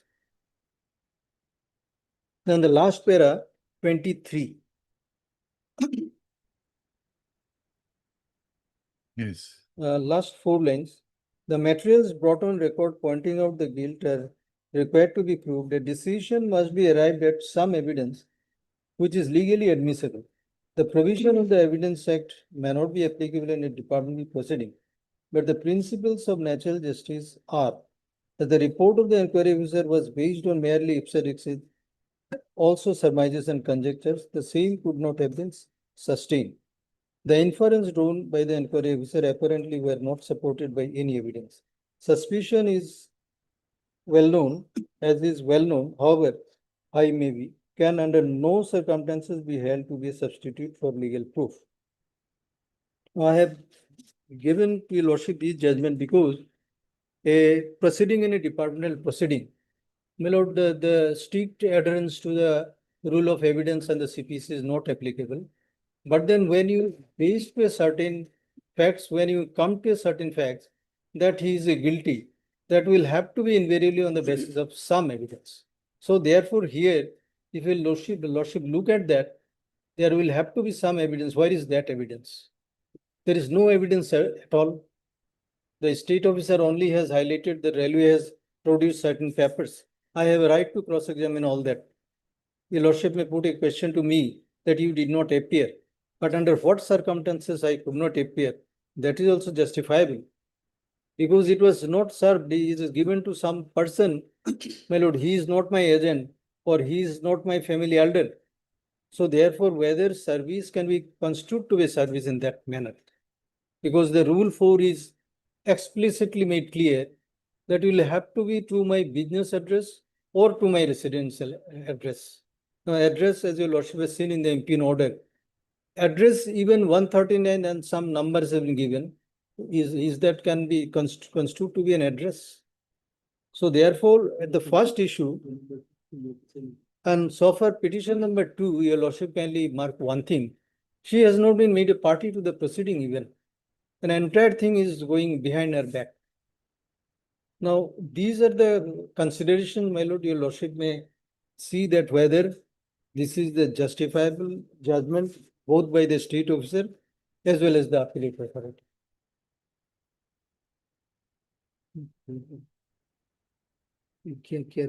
And in regard to, my lord, Article 304, I'll just place one decision, my lord. I'll read in regard to, my lord, how I can be deprived. Property, while ceasing to be a fundamental right, would, however, be given express recognition as a legal right, provisions being made that no person shall be deprived of his property, save in accordance with the law. My lord, I'll just hand over to you, lord.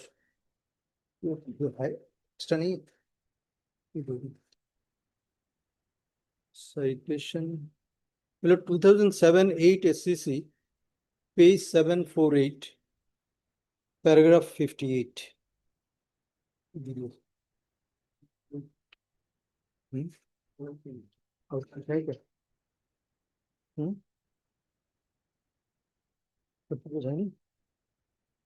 My lord, I wind up my submission by saying that. Yes, Mr. Gauba. So it's a petition under 227 of the Constitution of India. Yes. Further application of under 220 of Constitution of India, so also we have to, within the parameters which are set out in the under 227 also, we have to decide the issue also.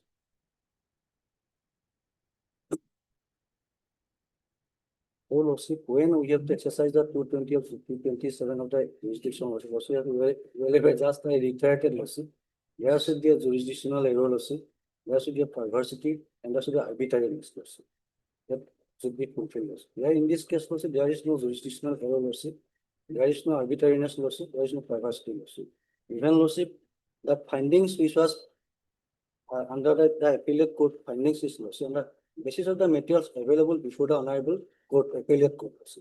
The sale deed which was placed before this honorable court was considered by the appellate tribunal. Now they have come up with another sale deed also that was not placed before the appellate tribunal. It is the case, or it was the case of the appellant also that particular sale deed was they have purchased from a particular person. That particular sale deed was placed before this honorable tribunal. And second sale deed?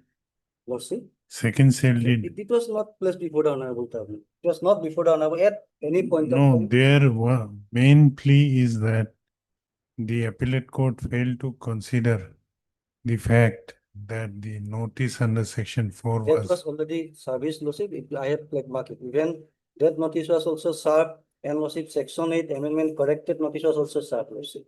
I have flag mark page 10, Lordship. Page, my lord, may kindly peruse page 14 at the first page 14, Lordship. Second flag, Lordship. yes. Receive is there, Lordship. Who received it? Then lordship, page 10 lordship, amended notice part, page 10 lordship. Same person has received the same. No, who And served? regarding that part, petitioners are claiming that Israel lordship, it's a employee of the tenant lordship, as per the petitioner's case. Otherwise, notice was duly served in the No, address whose signature is this? SB, probably SB duties there, my lord may kindly pay the short signature also. No, my query is, suppose somebody produces a notice saying to a quasi judicial authority or a court that I have served this notice. There has to be a report of that authority that I went on so and so date. I could meet the addressee. I served it on the addressee, or I could not meet the addressee. I served it on the family members of the addressee. The petitioner's case, it was received by the tenant, one of the employee of the tenant lordship. No, employee of the tenant received the final order. Same person received it. It is lordship, the record is there lordship, even final order is also there lordship. Even lordship, where the land is there at that particular address, we have sent it to. There is a building is there lordship, and person is there, they are residing there lordship. We have sent it lordship. And regarding that part, paragraph 9 and 10, the satisfaction of the Honorable Appellate Court lordship. Paragraph 9 and 10 lordship. Paragraph 9 and 10 is the assumption only. Page 76 lordship. That is the assumption that Yes. as both the notices were sent in the same address. When lordship, regarding our status, we have filed the WS, so lordship may kindly pay us page 56 lordship. Page 56 of Page 56 of the lordship, civil litigation petition lordship. WS starts from page 52 lordship. Page 56, paragraph 10 lordship.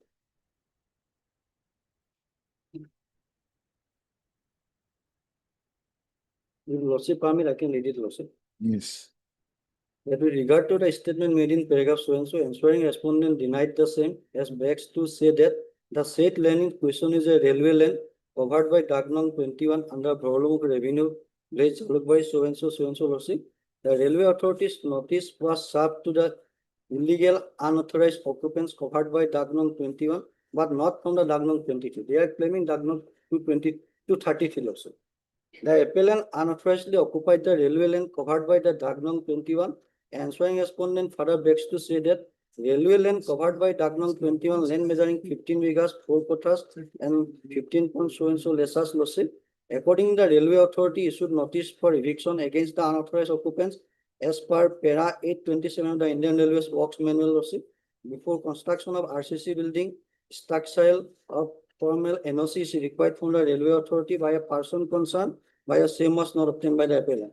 As per the statement of the appellant, he had purchased the land covered by Dagnong 233, KP Pottanam 33, the Bholung Field. So also then 11 lordship. Next page lordship. Our case is basically on Dagnong 21. Petitioner's claim is 233 lordship. Yet with regard to the averment made, submissions made in para 11 to 17 of the Miss Appeal, answering respondent denied to begs to say that appellant has purchased the land covered by so and so volume revenue village, but the appellant possessed the land covered by the Dagnong 21, which is belonging to the railway land under the volume of revenue village so and so. So is an unauthorized occupant and possess the railway land lordship. The appellant has been made a vague and misleading statement. That part is there lordship. Even the findings of the Honorable Court is in this respect is also there also, paragraph 12 onwards lordship.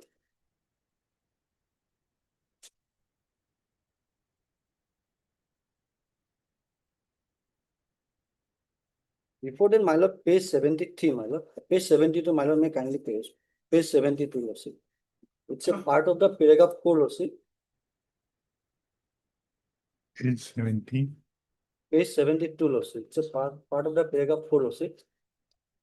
Page 72, sir. Page 72. Page 72. Lordship, in the middle of the paragraph, Lordship, the 10th line, Lordship, Yes, it is further submitted that the appellant has let out a portion of the, my lord, got it? yes. Portion of the said building to one so and so, and one of the staff of the said Gautam Day, his tenant has received a copy of the imping order so and so, so and so, so and so. Lordship.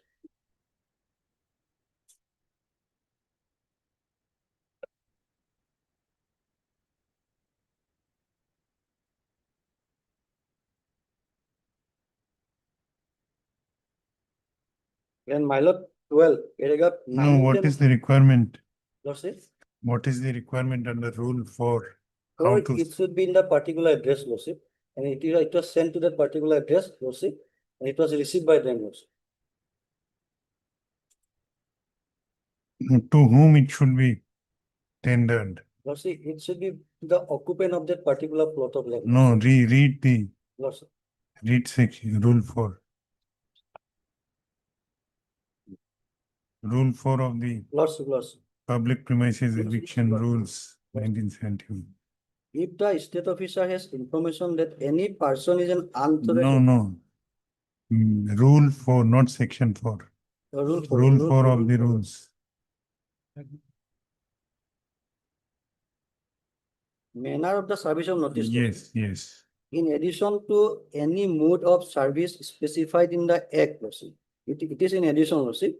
Act and notice issued under section 3B and subsection 1 of the section 4 or subsection 2 of section 5A of the subsection 1 of section 5B or subsection 1 of section 1A of section 6 or any order issued under section 3A of subsection 1 of section 5 or subsection 1 of section 2 of 2 or subsection 2 or subsection 1 or subsection 2 of section 7 of the said act shall be Shall served be, by- from Lordship. emphasis on shall be served. No, shall be served, Lordship. I read it. Yes, Shall read be served by slowly. delivering or tendering a copy of the notice or order as the case may be to the persons for whom it is intended. To the person for whom it is intended. That means to the The persons who the concerned person. occupant of, Occupant. yes, Or any adult member of his family, Lordship, family. or by sending it by registered post acknowledgement, Lordship, due Yes. in the letter addressed to the persons. Now of his- to whom you have served. Lordship, it was served in the name of the petitioner, Lordship. No. Where is that? There. Lordship, that notice is there, Lordship. No, it was addressed to the name of Addressed- the Just name of the petitioner, Lordship. addressed to the name of the petitioner, Then, Lordship, the but to whom it was served? Whose signatures are these? there was also the option is also there by sending it by registered post acknowledgement during the letter address. Whether you have sent it by registered post. Just the information, that part also there. Here, Lordship, it was manually served, Lordship. So manual services has to be in the manner as provided in Rule 4. Options are either you serve on the person himself or any adult members of his family.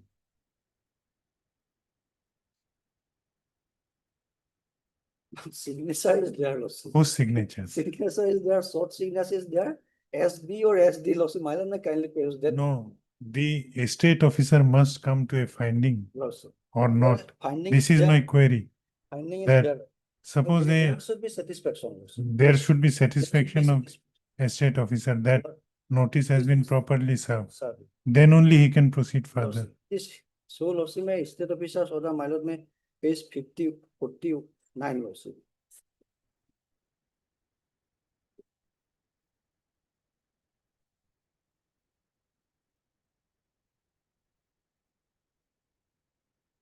And the appellate court presumed, Appellate court presume that as because the addresses are similar, Lordship. the second notice they are acknowledging receipt by one of their tenant. So first notice must have been received by them. Same That is person. the reasoning. Even Lordship, same person is received, Lordship. The same person, even amendment notice was also received by same person, and 4 was also received by same person, and other copy was also received by the same person. Who is that person? That part, as per the petitioner's claim, is a tenant of the employee of his tenant. No. The estate officer must come to a finding. Who is that person? There has to be some record on, That record is admittedly, that record is not there. That record is not there. I cannot develop my case on that basis. Otherwise, service is there, Lordship. I go by the service part, Lordship. Service is there. And I go by the Lordship, that what was the appellate court findings, Lordship. It is there, Lordship. Service part, section 4(8) amendment notice, and Lordship, the other copy of the appellate, other copy of the state officer. All are received by the same person, Lordship. And it is of the case of the petitioners also that the one of the tenant has received it, Lordship. Regarding receipt part, that is no dispute. Other part, I cannot develop today, Lordship, but receipt is there, and the same person has received it, and on the basis of that, Lordship, state officers order, they have preferred the appeal, Lordship. They have received it and they have preferred the appeal, Lordship. Okay. Anything else? That is there regarding notice part, service there. Even finding part, paragraph 12 onwards, my lord may kindly tell. Paragraph 12 onwards, Lordship. Of the impugned judgment. Impugned judgment, Lordship. Paragraph 12 onwards, Lordship. Page 78, Lordship. Page 78.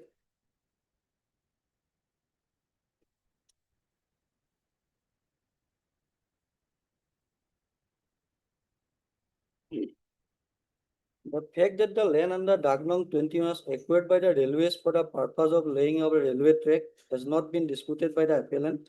Perusal of the cadastral map prepared by the settlement officer on so-and-so, as well as the satellite images which were available in the original eviction record, it is there also. Even I have also seen it, it is there also. Eviction record, and which are also relied by the appellant. And the annex as the documents in the memo of appeal, it is appellant that the land under Dagnong so-and-so was acquired by the railways for laying out railway track, and as such there is no dispute that the land under Dagnong 21 falls under the purview of the public premises. If we carefully peruse the satellite images as well as the railway's cadastral map prepared by the settlement authority, we found that railway plot long so-and-so reflects the said plot is under enforcement. Then 13, Lordship, the case of the appellant is that he has purchased along with his sister total and measuring 1 kothas under Dagnong so-and-so. The appellant has enclosed a copy of the sale deed along the memo of appeal. If we carefully analyze the schedule of the sale deed relied by the appellant reflects that boundary has been enumerated as so-and-so. And boundary is totally different. So boundary purpose, my lord may kindly come to page 51 of the appeal memo, Lordship. Here boundary is, Lordship, north land of Ram Shankar Singh and Kunal Mahato in page 79, Lordship. Cecil Boyd and Srimati Subra Devi Patwari, south land of Kunal Mahato, east land of Nogen Das and west Ratan Putra, Lordship. Whereas the eviction notice, Lordship, my lord may kindly peruse page 51, Lordship, the boundary, Lordship. Totally defined boundary land. Land which was railway is totally defined, and the purchase land of the petitioner is totally defined. Okay.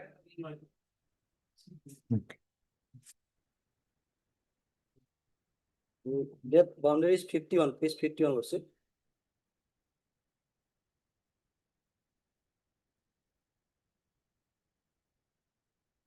It's a north railway track, south government lands, less private land, east ST4 level ring gate, Lordship, and the Kamaikha cutting Durga Surubor in the west, Lordship. Totally different plot of land, Lordship. Then my lord, paragraph 19, page 81, Lordship.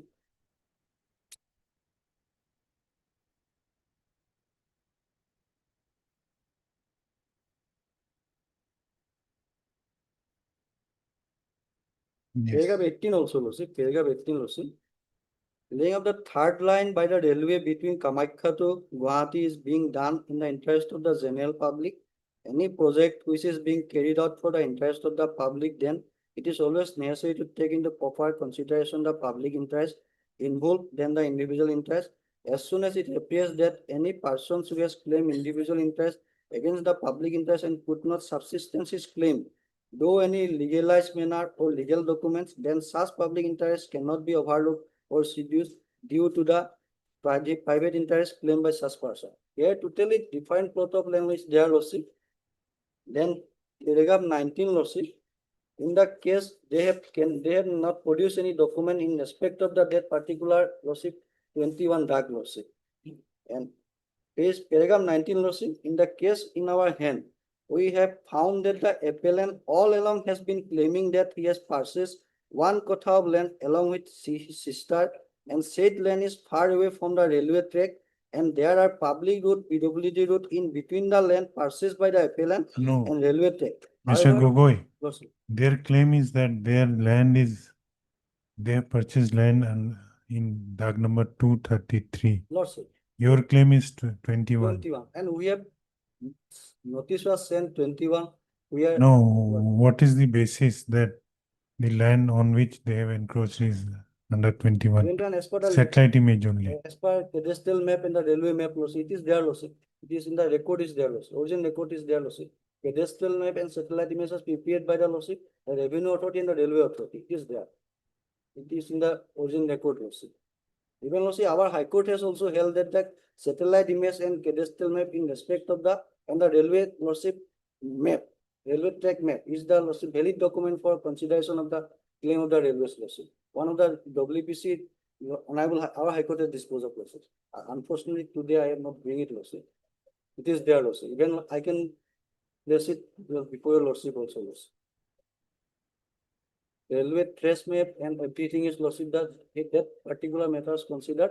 And I will court held that is a valid documents for considerations of the claim of the railways, Lordship. Okay. I will, if require, I will Lordship supply. Then paragraph 19, Lordship. Paragraph 19 is there, Lordship. Yes. We have found that the appellant all along has been claiming that he has purchased one kotha of land along with his sister, and said land is far away from the railway track, and there are public road and PWD road in between, and the land purchased by the appellant and the railway track. However, while going through the schedule of the sale deed relied by the appellant, we have found that there is no road on any side of the land purchased by the appellant, which appears from the schedule of the sale deed is that the appellant along with his sisters are in occupation of another plot of land apart from the land purchased to the area sale deed on the northern side of the land. We have also found that the railway plot so and so, which is the subject matter of the appeal, is in the northern side of the railway track. I don't make any market. No, their case is that they have constructed building over that land. They have constructed building by occupying the railway land. That's why it's an unauthorized occupant also. And there is a road in between. There is no road as far even findings also there also. Even we go by the findings also. Record also. Record also there. Again, my lord, No, on what basis the court came to that finding? it is on the basis of the On the map and test map and documents and satellite image also.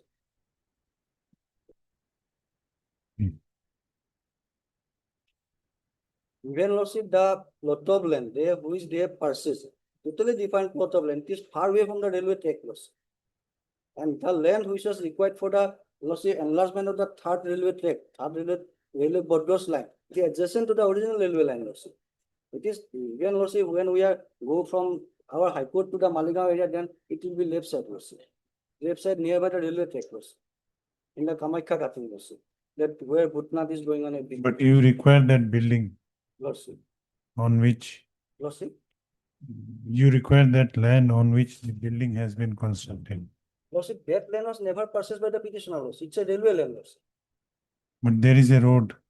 No, there is. It is adjacent to railway track, Lordship. In between, there is no. Even my lord may kindly page 21 again, Lordship. As well as during the hearing, we found that appellant has not been able to produce the documents regarding the land which the appellant is occupying in the northern side of the land, which with the sister have alleged purchased through the sale deed. Sorry, Lord, sorry. Paragraph 19, Lord. See, in case in our hand, we have found that the appellant all along has been claiming that he has purchased one kotha of land along with sister, The said land is far away from the railway track and there are public roads and PW roads in between the land purchased by the appellant lordship and the railway track.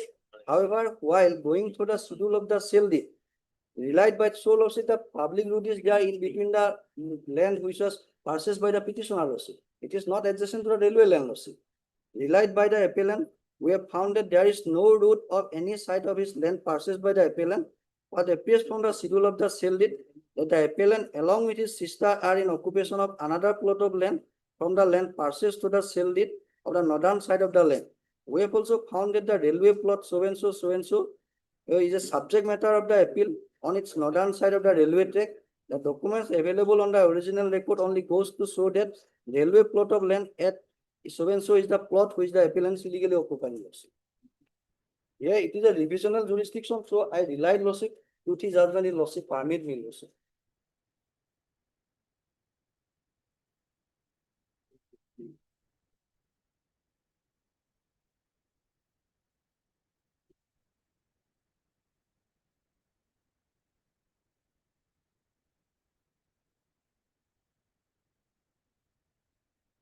In 1958 SCC online SC 45. It is from our High Court lordship. It's a constitutional bench judgment lordship. It was in the Honorable Apex Court. 1958 SCC online SC 45. Yes. 45. 45. Where? Lordship, here I am relying paragraph 30 lordship.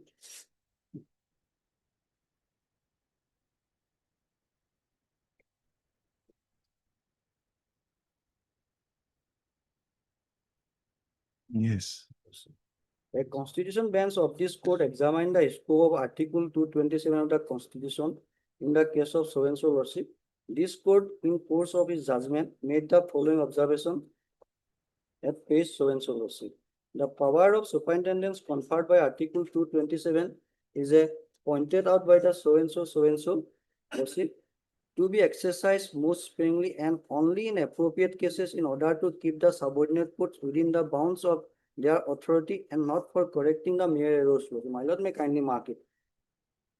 It is thus clear that power of judicial interference under Article 227 of the Constitution with others to judicial or quasi-judicial nature are not greater than the power under Article 226 of the Constitution. Under Article 226, the power of interference may extend to quashing and impugning order on the ground of mistake apparent in the face of the record. But under Article 227 of the Constitution, the power of interference is limited to seeing that the tribunal functions within the limits of its authority and interference by the court so and so. Then, my lord, another two judgment I am relying lordship.